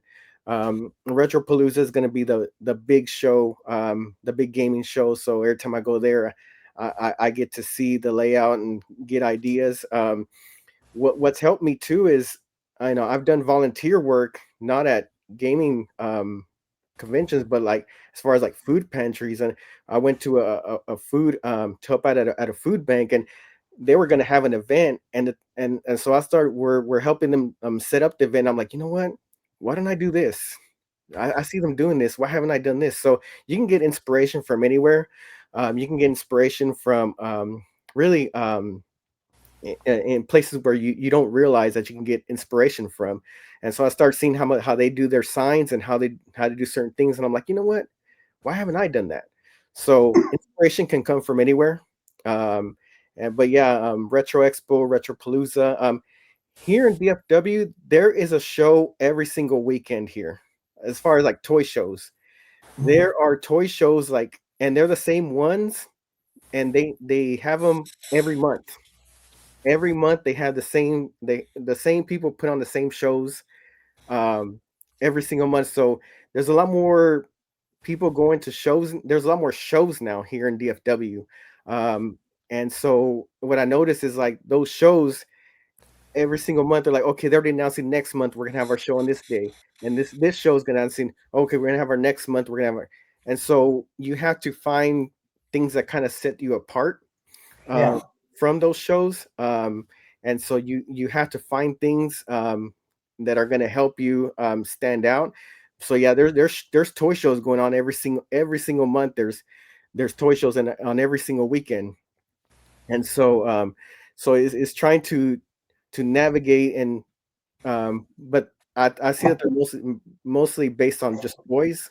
So I think that the gamers are still going to come to our show. Right. And so but yeah, it's a lot of competition out here now. That there's a lot of competition out here now. It's the same group putting on the same toy show once a month. It's different toy show host, and they'll put them up in these hotels. Okay. And these little civic centers, but yeah, they're every single month. They're around the same time, and so they're all like, kind of like, hey, this show, hey, this next weekend is that show, and it's the same showrunners doing the same show every single month. And so so yeah, Different vendors or the same ones and different guests? same vendors, same Wow. showrunners. And so I kind of started navigating that, trying to go to those shows to kind of help promote Retrofest. And from I there was some showrunners that didn't like for me to show up and hand out, because I'm always respectful. I ask first. I'm like, hey, do you mind if I hand out some flyers? And I've had showrunners tell me no, I don't allow any promotions of any other shows at my show. And so I've had that. And so but I just take it as, you know, that's not someone who I'm going to be. But yeah, there's tons of toy shows out here now, and you know, but I think what sets us apart is we're more centered and focused on gaming, and so everybody knows that we're all about the games. Wow. Yeah, I can't imagine doing a toy show once a month. I kind of almost think it's a flea market. Yeah. That's monthly flea market. So putting on your next convention, you got to seek out attractions. You kind of told you got the vendors. You kind of explained how you got vendors together, but guests you want to have. Now you probably David has announced his two guests, Paul Niemeyer and Michael Thomason. I think that's right. Don't know what Saskatchewan had for the year one. Miguel, do you have any guests? Yeah, we have a guest this year. He comes to us. Funimation is based here out of Dallas. Who? So Funimation. So we have a lot of Funimation. Okay. so we have a lot of voice actors that kind of live in the area. So this year, you know, I kind of I reached out because I know this voice actor was local. His name is Brian Massey. He did the voice for Oolong for Dragon Ball Z. He did several other Full Metal Alchemist. He does voices on there. He does voice work on My Hero Academia. He's done several voices for several animes. But yeah, since Funimation is based here out of Dallas, there's a lot of there's voice actors around here. So sometimes I'm able to scoop somebody up. Our last show, we had a Ghostbuster crew come out, and they were really cool. They raised money for children's hospitals. So it was a win-win to have them there and have the kids. They had a full setup where the kids can zap items and see what ghosts are inside the items. And I met them at Retro Expo. I went and they had a small room, and I went in there and just talked to them and made a connection there and said, hey, why don't you guys come out? We'll help you guys raise some money. So this last time we had a Ghostbuster Texas Rangers division show up and kind of have games for the kids. And so yeah, I try to look for anyone that's that I can see that's gonna kind of garner some interest. But yeah, we haven't had any type of like big name guest at our show. I know some of the the Game Chasers. I don't know if you guys are familiar with the Game Chasers. Yeah. Somebody was representing the group in Kansas City. The gentleman who passed away wasn't supposed to attend that, and he happened to pass away in like short time after that convention happened. Yeah, I was friends with Billy way before he was even in the Game Chasers. So I knew him for a while, and he would always show up to our show, and people were like, "Where's his table at?" And it's like he's just a friend showing up, And so he would actually the last time a lot of people saw him was at Retrofest because that was pretty much the last show that he attended. So it was having him there stop by all the time. It was really awesome that he would do that, just to support. But yeah, I'm always trying to go to shows and make connections with guests, and hopefully, I had one, and it kind of taught me a lesson. I had one guest, and she was supposed to show up, and I was promoting her. I was actually, telling everybody like, hey, she's gonna show up. And she canceled on me at the last minute. And after months and months, and from then on, I realized how important contracts are. Yeah. That was one big lesson I learned, but it was very frustrating because I had to reach out to her because I had seen that she was going to be somewhere else on that same day, and I was like, well, wait a minute. Oh boy, that sounds familiar. And so I reached out and I'm like, hey, are you still showing up? Because it says here that you're gonna be somewhere else. And she was like, oh, I guess I double booked, but yeah, I'm gonna be somewhere else. And so that Wrestlers do this all the time. It's irritating. And so I around February time, I like to run a lot, so I'm always training for races, and it kind of sometimes helps me work through some stuff mentally a lot of times. And I was very frustrated, and I had to have a come to Jesus meeting with myself. I was like, look, what she did, you have no control over. You have no control over what she did. You can't undo that. Yeah. So just focus on the people that want to be there. Focus on your vendors that support you every year, and don't worry about what she did. Just keep moving forward. Just come on. And I'm doing this half marathon, and I'm like telling myself, like mile 10, I'm telling myself that, like, look, there's nothing you can do. So just be appreciative of the people that want to be there, and that support you, and that's all you can do, because you have no control over what she did. And so then I from then on, from there, I kind of just moved forward, and I said, I just didn't want people to show. So I put the word out that she canceled, and I didn't want people to show up. That was my main concern, is I didn't want people to show up to Retrofest and be like, hey, you lied to us. She's not here. I know. That was my main concern. I mean, what she did, whatever, but I didn't want people to think I was some kind of liar or like being deceptive. So I really try to put the word out there, like, hey, please, everybody, she's not going to be. You got the messages on your phone. You can show them that she admitted she screwed up. Yeah. So yeah. And so they have to accept it. Yeah. So, I mean, I really try to put the word out there. And then, so yeah, that was lesson learned. And from then on, I was like, you know what, I really need to, not take people's word, basically, and just contracts, and I don't like to be like that, because I just, I think people have, I kind of think, the best of everybody, but it's contracts. You have to have those contracts to make sure that those people are committed. All right, Jared. So special guests, we didn't have any this last year. Well, we had some like influencers and things like that. So we actually have a relatively famous guy from Moose Jaw. His name's Leroy, and Leroy, he does like these always something to do videos on TikTok and things. So he came. So he was a great presence our first year. But we didn't really want our focal point to be that. We wanted to be retro video game tournaments. Mm-hmm. As we grew that first year and we saw like the need for something like this in our area, we did reach out. So we do have 2 special guests on contract to come this year. We just haven't announced it yet, as well as a few other kind of special guests that are closer to home. But what we're really focusing on is we're trying to tie those special guests in with what we're already doing.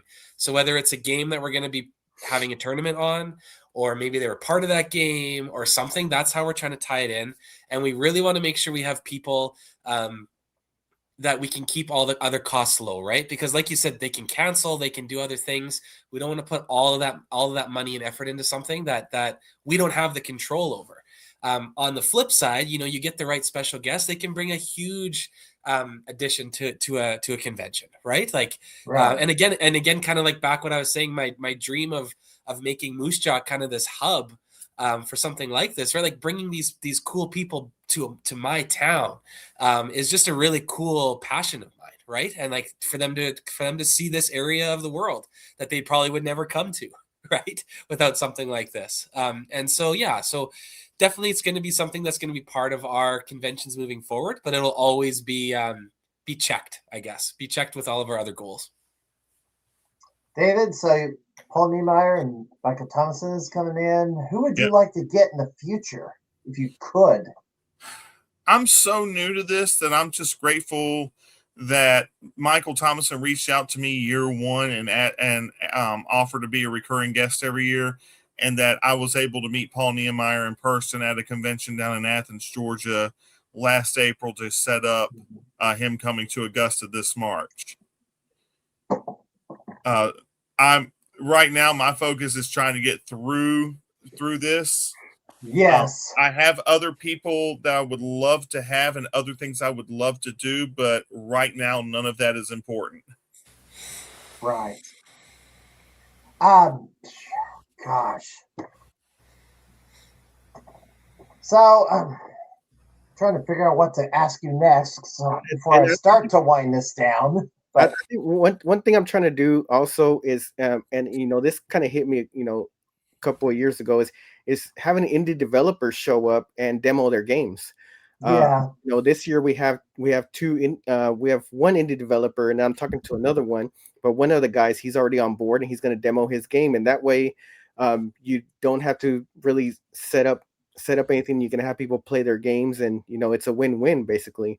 So I'm trying to reach out to the indie gaming community and have them show up and set up their games. So that's one thing I'm really striving to do, is to get people to come out and demo their games, and that way, and because I've had some indie developers before show up, but I don't think they're around anymore. There was like a little Facebook group, and they all showed up and demoed their games, but I'm trying to kind of do that again. And Mhm. so, but yeah, just having any game developers show up and demo their games, that to me was like a light bulb. I was like, why am I not doing that? And we're lucky because we actually have one indie video game developer who also does like Fortnite maps, or I'm sorry, Minecraft. Is it Minecraft or Fortnite? I cannot remember, but they do maps for one of those games. And then we have a brand new TCG card game developer, based locally in our area. And then we have another person who's bringing a friend with them, and they're also a video, and they're also a game developer. So we actually have 3 different game developers within our midst. 2 are local to our area, which is really exciting for us. Anything you're trying to get to your con that you don't have now, or like to have at your Game Con? Who wants to go first? Cosplay. We don't have any cosplay right now, and that is an area that I do not know much about. And so in the I don't future, either. I will be relying on people who know a lot more than I do to help me with that. Yeah, that's the same here. I've reached out to I've posted on cosplay groups, Facebook pages, like, hey, come on out. I for some reason I just can't get any. I mean, kids come in cosplay, which is pretty cool, but as far as like the cosplay community, that's one thing I struggle with. Like really been trying to get the cosplay community to show up, and one year we had the 501st show up, the Star Wars 501st group, and then so. But yeah, getting cosplayers out, that's been one of my main things to try and get. I could have sworn they just spontaneously showed up, dressed up in costume because they were gaming fanatics. Sometimes they do. They did a few last year, did in Augusta, but we didn't have anything. We didn't have any kind of cosplay contest or anything like that. We encourage people to keep things family friendly, obviously, because we have a lot of families in our area. Mhm. But Right. other than that, other than encouraging people to come up dressed however they like to, as long as it was family friendly, I don't know the first thing about how to run one of those contests. Right. This is what I tell people. This is year 2. The same was year 1. There's a lot of things that I pretend like I know, but when it comes down to it, I'm learning on the go, and there are a lot of things I still do not know about what I'm doing. Jared, you Yeah, I think I mean I'm kind of on the same boat. We actually had a lot of people dress up, but I didn't have anything really set for them. So we are going to try a cosplay competition this year, but I am with you guys. I am learning as I go. So hopefully I'm not the judge of it. Hopefully we have some other judges. Um, but no, we're excited for that. One thing that I wanted to dive into a little more is the board game tournaments, the TCG tournaments. I collected some Pokemon cards growing up, but that's definitely not my area of expertise. So I thought having a couple tournaments like that would be great, but we have not tried that yet. So maybe that'll be this year. We don't know yet. We're still working on what we're doing. I know Midwest Gaming Classic has an entire floor kind of dedicated to that.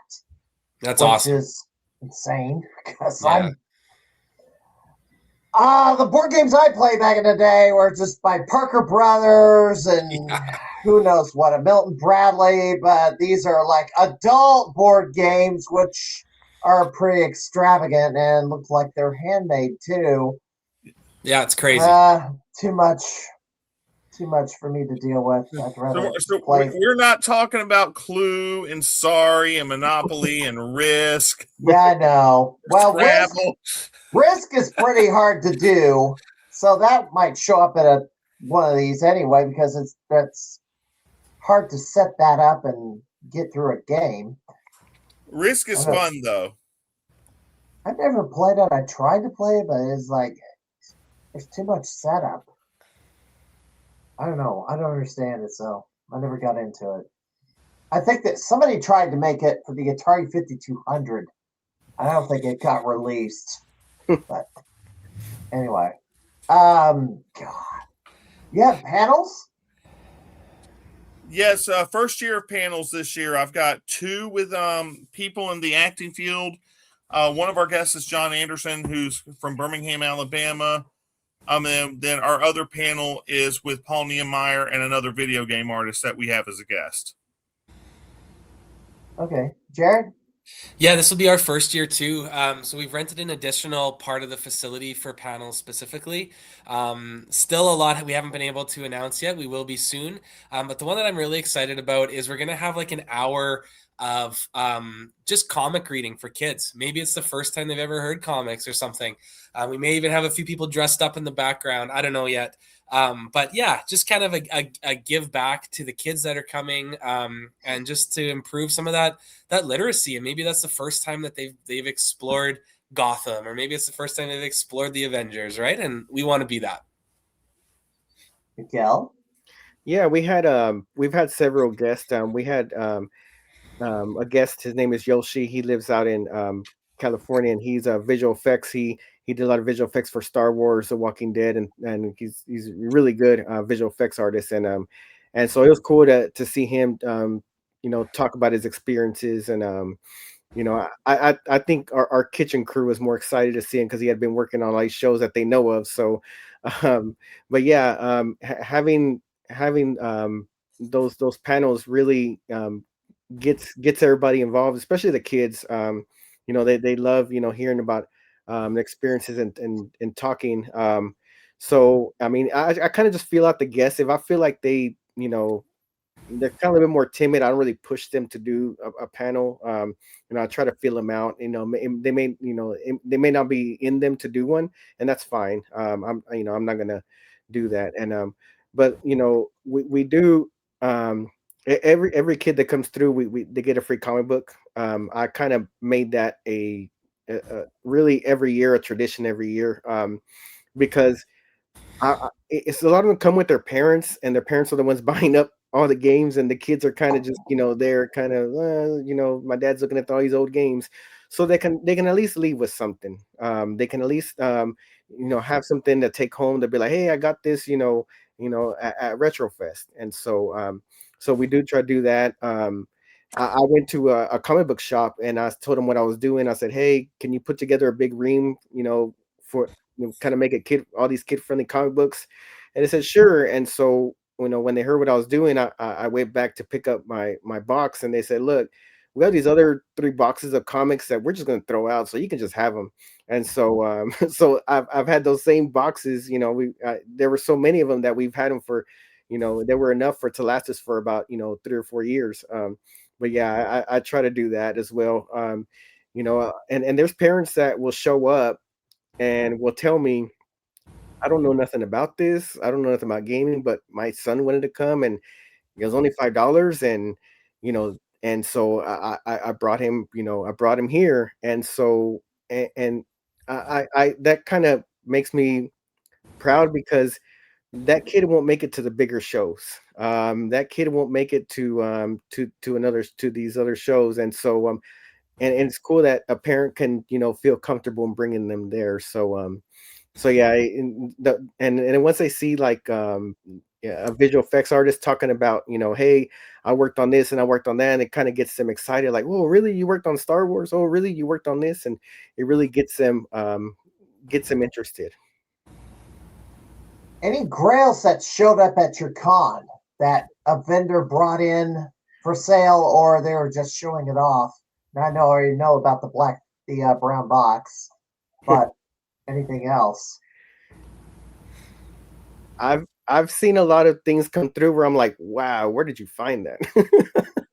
Someone had a Game Boy demo kiosk from the original Game Boy, and where you could play it, and I was just in awe, like, man, how do you even find something like this, and have it in pristine condition where it still works and you can still play the Game Boy. And so I think something like that, you just never know. Every year you think you've seen it all, then you see somebody bring, like, we have one vendor, his name's Matt. He is like a Sanford and Sons of of in our area, because this dude has so much stuff. I mean, and he brings like a small tiny fraction of what he has, and he just comes in with the stuff where you're what, like, one year he had a old Chuck E. Cheese custom employee uniform. And I was like, where did you? And he must have worked there. The video you saw, he had like a Ronald McDonald Play Place sign. And so yeah, that's Matt. He's like the Sanford and Son. He comes in and he just so yeah, anytime I feel like, man, I've seen it all, someone shows up with something where I'm just like, wow. There is a Facebook group about that covers kiosks for game systems. Gamer Aimer, Brandy the Gamer Aimer, has acquired some of these kiosks from game shops or game stops that closed, and then they're like out behind the building next to the dumpster, and she went and grabbed them. I got in her basement. I got to meet Brandy at Southeast Game Exchange in July. That was a cool conversation to have. Jared and Brian are. Yeah, I think for our first year, well, someone brought a Virtual Boy, which was awesome, and it was like a huge hit. And I didn't know they were bringing it. It was just another vendor, like, oh, I have this. I'm just gonna let people play it for free throughout the day. And so that was awesome. It was a huge hit. Everyone probably had headaches after, but they love to see it. And then the other one, so we have Joe's Place, which is a local a youth initiative, and they do amazing things for our community. But they have so many awesome props, and they dress up their volunteers. They were dressed up as the Mario characters, or then they go to superheroes. But one thing they have is they have I think it's called the Aperture gun from Portal, and it's signed by the entire team of Valve. And I think there's only maybe 2 or 3 of those in the world, and they were gifted one as just all the work that they do. So that was really cool, and it's so cool to see all these like pieces of video game history that can make it all the way to a small town like us, right? Like, how did that happen? So hopefully even this year there'll be more stuff. David? Other than Bear's Brown Box, which Michael brought with him, which I think went back to the museum or wherever he brought it from and everything. A few things I saw that I would have been interested in that may or may not be everybody else's grails. An Atari 400. Yeah. Which is, and I had an Atari 800 of a friend of mine's recently, which those two are cool things. And the other thing I saw that I'd never seen in person was a Spice Orange Nintendo GameCube that one of the stores had that came and supported us. A what type of GameCube? Spice Orange, the orange GameCube. Spice Orange, oh. Nice. And Brandy tried to get every color of the N64. Yeah, they had, amongst that, they had like a watermelon N64, a jungle green, a smoke black. Yeah. The orange is my personal favorite, even though orange is not my favorite color of the N64 Fantastics. The orange just looks really cool, but you can't go wrong with the watermelon or the midnight purple or the smoke or even the green. I think they all look absolutely awesome, and I got to see some of those up close as well as some of the Nintendo Switches, some of the Pokemon versions that they had as well. One of the pictures there, I don't know if it's on the website or if I have it on my phone personally, but one of the pictures showed one of my friends who had a wall of CIB stuff, CIB systems, like against the wall, like literally Nothing Complete but in box. yeah, nothing but complete in box. NES, SNES, Sega Genesis, Switch, PS1, 2, 3, and 4. I mean, all sorts of stuff. All right. I think Any game? Oh, go ahead. at the last Retro Fest, someone had the Super Mario Brothers 3 that came in the McDonald's Happy Meals, but he had the display with the Super Mario Brothers 3, the whole McDonald's display. Right. And I mean, this thing was really nice condition. I mean, it was the whole big display, and he wanted 1,000 for it. I mean that, but I was looking at it, I was just in awe, like, wow, that's. I mean, to have that, to just have that survive for that long in that condition, where everything's still intact and everything's still pristine. I think that was one of the things that really that last year really got everybody's attention, was that McDonald's Happy Meal Super Mario Bros. 3. I guess like where they have in the store where you can look see all the kiosk. The Not the kiosk, POP, but the kiosk. display. yeah. I think that was one of the things that I That think needs to go to the museum. yeah. Well, I think one of the highlights for me also personally, my friend owned a Turbo Express that had been fully recapped and refurbished that got a lot of attention at shows. It finally sold on eBay, but I was tempted to raise the money and buy it for my own self because it was such a clean looking piece of video game history. Any game cons you haven't been to that you'd like to go to? Right now, I've got a 21, 22-year streak for Midwest Gaming Classic. But there's a few I'd like to attend, but I just can't right now because of the cats. There's a few I want to attend, but they're so far away that I have to make sure it's worth it for me to go, even if it's just for the experience. Midwest is one of them, obviously. Torg and Korgs in Ohio are two of them. And my dream is to go to Portland to go to PRGE, not just to take in the vendors, but take in the Jonas Neubauer Cup, since they still do that there, where they used to host the Classic Tetris World Championships. All right, Miguel. Yeah, Portland Retro Gaming Expo. I think that's one that I've heard about forever, and I just never been out. Never had a chance to just fly out there and see something like that. I think that's one I've always heard about. I think I've heard a lot about SoCal. I've heard a lot about Game On Expo. So a lot of those kind of really stand out to me, that were I kind of been hearing about for a long time, and just need to make that decision. Just like, you know what, I'm just gonna go. And there was one in Las Vegas that I'm released. That was a Classic Gaming in Las Vegas. There is, what I know of is the Pinball Museum, but I'm not aware of I'm not sure of a Game Con in Vegas. Yeah, I'm not sure if it's running anymore, but I used to always hear about that one as well. And so, but yeah, those are the ones that come to mind where I'm like, those are my top three where I really have wanted to go. Jared? I mean, I think after this, I need to come to Augusta and to Retrofest, I think is where I'm going. But I think after that, I think I want to go to Portland as well. Midwest, too. They're actually, not that far from me. It's probably closer. So I just need to get there. I would love to see both of those for sure. Still have to fly, though. That's the only What's problem. that, sorry? You still have to fly. That's true. And then get a passport to America.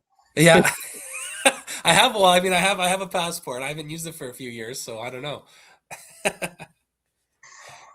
Well, there's also been chatter about the United States trading Canada, giving them Minnesota in exchange for Alberta and Saskatchewan. Oh, I don't know about I don't know how far along those negotiations are going, but how much longer do we have on this podcast? That nobody cares about, that too is thrown in the deal.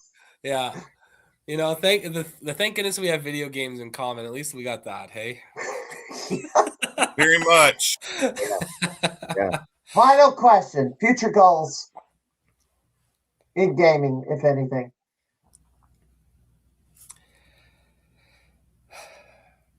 I stumped everybody. I think for us here, I mean, it's year 2, so we want to bring the special guests in. We want to continue growing. There is more space to rent, so we just want to grow naturally, but continue to set our sights high, I guess. I want to continue to grow the area and grow the community at large for sure where I live. And I'm hoping by maybe year 5 or 6, I'm in our large convention space. Then we can do a multi-day show. But I'm not trying to get to a multi-day show right now. I'm having a hard enough time running one-day shows, much less 2 and 3 day. I've been bugging Midwest Gaming to go add another day, but anyway, Miguel. I think for me, just I kind of made it more about the vendors, and I kind of started focusing more on that, and I kind of started moving towards that. But I really want to start making this show fun again. And I feel like I really want to start kind of moving towards making it more about the games. Sometimes it can you can kind of lose your way a little bit, but you have to kind of recenter back and redirect. And you're like, you know what? I'm moving too far this way. Let's bring it back over here. So you guys don't ever feel like when you guys start moving a certain direction, just remember, like, hey, let's start moving back over here, because this is what we were all about. Sometimes and I've noticed that, and I've kind of done a lot of self-reflection. Is like, you know what, we kind of made it more about the vending, and also too, sometimes the pressures of the vendors can kind of start getting to you a little bit, because the landscape has changed from our first year to now. It's become a little bit more cutthroat with like the vendors, and like trying to make because when they come, they have an expectation of, I want to make this much. And so when you kind of hear grumblings of, like, from different vendors saying, well, I didn't make like what I thought I was going to make, and that can be kind of disappointing. Sometimes it can kind of it made me feel like, man, I'm not doing a good enough job, or I'm not I need to do more. And so sometimes I would kind of get caught up in that. And I would feel like, man, I'm not being successful.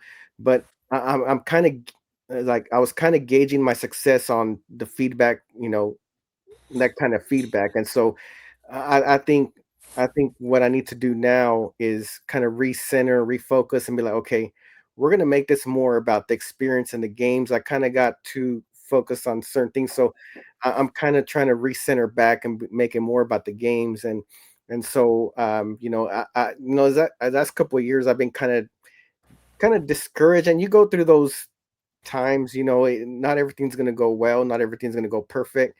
And so I kind of been discouraged in a way where I'm like, man, I really I put a lot of pressure on myself because of things I've been hearing, like, but then I think about the vendors that actually do care and do want to be there and have a lot of fun regardless of how much money they made. I had one vendor tell me, hey, this is a show I'm going to come to every single time, and every time I hear grumblings about, oh, I don't like that show, but I like this show. I like that show, but I don't like this show. He goes, but yours, I've never really heard anything really bad about it. So I kind of keep those things in mind, and kind of, but yeah, it can get frustrating sometimes, when you hear, especially gremlins from the vendors and things like that. But I feel like, okay, like I'm getting too over here on this side. Let's make our way back this way, and let's make our experience, be more about the games than just the whole vendor aspect of it. So it's just trying to find that balance and trying to, because I really wasn't having fun with it anymore. And I noticed that I wasn't really enjoying putting it together. And so, sometimes you have to step back and be like, okay, what's going on here? I need to redirect a little bit, and start having fun with this. So you were having the burnout factor going on. yeah, and that can happen, so you guys, that can happen, even after doing it for all these years. Sometimes you can just start getting frustrated at certain things that that you're hearing, or certain things that that aren't really going right. And so I was even thinking about, what, like I had a good run, all right, but then I thought about, what, there's still a lot of people that care. And so let's just redirect, let's refocus, let's go back to to what made us successful. Let's make it about the games, let's make it about the gameplay, let's make it about just people showing up just to have fun, and let's focus on those people that just are there to show up and build a community, instead of the people that kind of just there for business and making it all about the business. And it's like, let's come on over here, and let's make it where we're focusing on having the kids come out and play games they never played before. Right. Let's go back to that. And so that's kind of where I've been these past couple of years. So I'm really trying to hone myself in and be like, okay, let's take a step back, and let's start having fun with this again. Yeah, and they were top of the show. You heard the grifter issue up with one Game Con is like, then they had to cut this guy loose. So there's some of that too, apparently. Yeah. Unfortunately. And at every show, theft is gonna happen. It's happened at Retrofest, where a vendor says, "Man, I know I had this on my table," and someone just snatched it up. And Yeah. and I I tell everybody, it happens, but hey, keep your eyes peeled, and let us know. But it happens at every show. It's not exclusive just to one show. We saw it happen with a friend of ours at Siege this past year too. So, and it was a Turbo Express he had. Yeah. Oh. Wow. I know somebody stole a graded game from Missouri Game Con. No, it wasn't Missouri Game Con. It was up, in the Chicago area. Video Game Summit. Somebody snatched one of the graded games in a case and walked out the door with it. Yeah. Sucks. And they're trying to find him on video to identify who did it, but yeah, it's annoying. Which, you can't run your vendor table all by yourself. You gotta have your neighbors help. Mm-hmm. And we all have to watch each other. So, Mm-hmm. All right, gentlemen, I want to thank you all for coming in for the GameCon round 3. And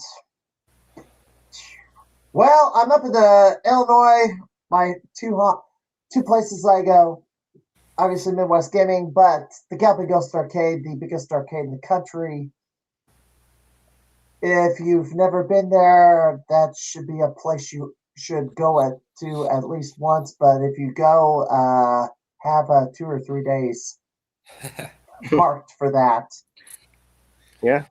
Thanks so much for having me. Thank you so much. All right, David, Jared, and Miguel, thank you for coming into the Crimeycade tonight. Thank you so much for having us. It was a blast. Right. Nice meeting you all. Take care. Nice meeting you all as well. All right. Have a good night. Take care. Right. All right, so we're going to lure everybody up. There we go. All right. Before I get out here, I've got to run through the upcoming cons. Yes. Obviously, we mentioned Augusta and Retrofest. But Game On Expo comes a week before that in just 13th through the 15th. Phoenix, Arizona. I will have a guest in a sec. I will be mentioning a guest in a second about this particular thing. C2E2 in Chicago, McCormick Center, 27th through the 29th. Currently, no plans to attend, but that could change.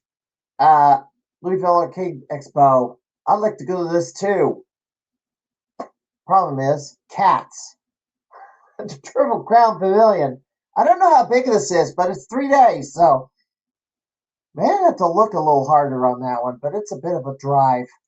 Como Retro on the 18th in Columbia, Missouri, 10-4.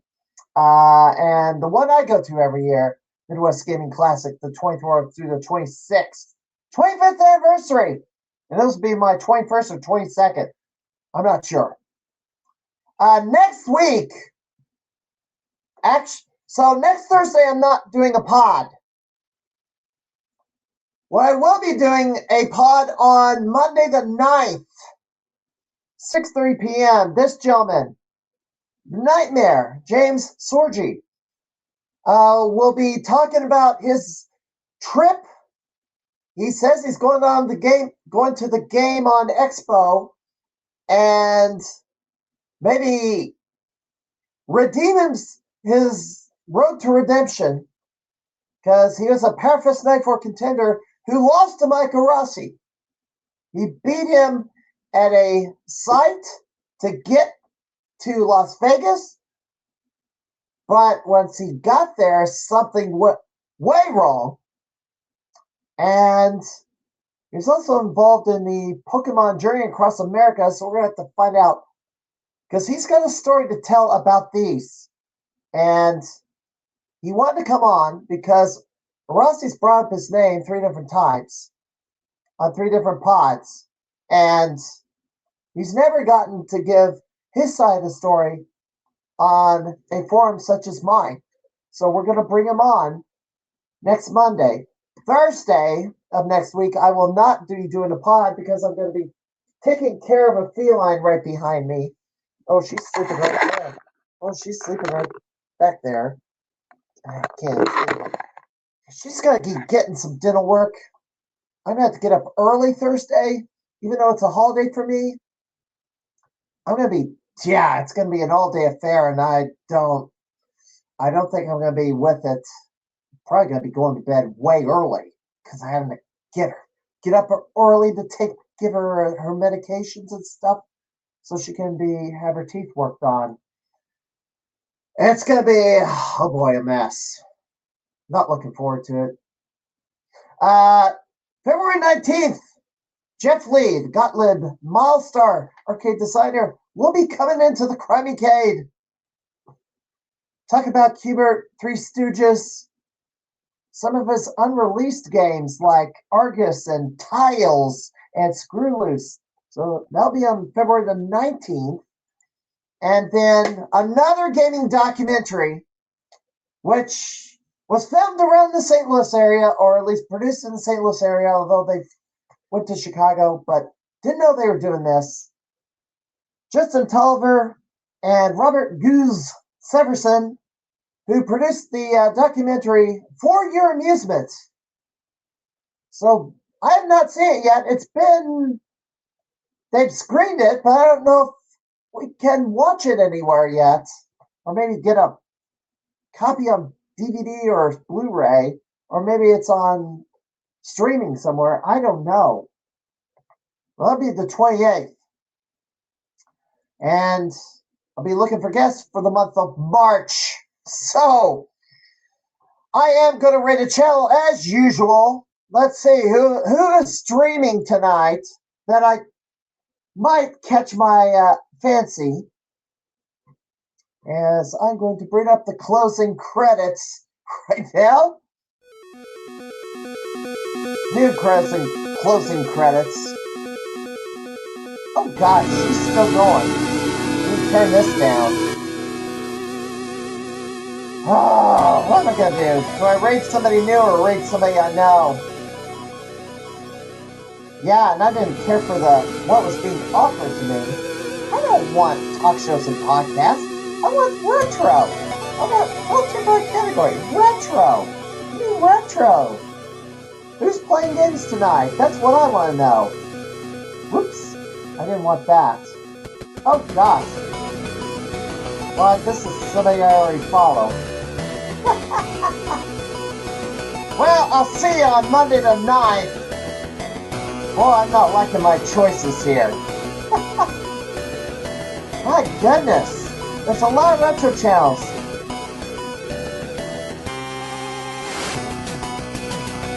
Well, I'm going to go to the people I follow all the time, so. Let me clear that filter out. Alright, I'm going to give it to the Brotherford. I haven't rated him in a while. Former co-worker of mine, he is playing Shodoken 3. So, give him a look. Maybe you'll enjoy it. He's playing it. It's an RPG. So, until next time, I'm the Mexican Crime Fighter. Have a good night, everybody.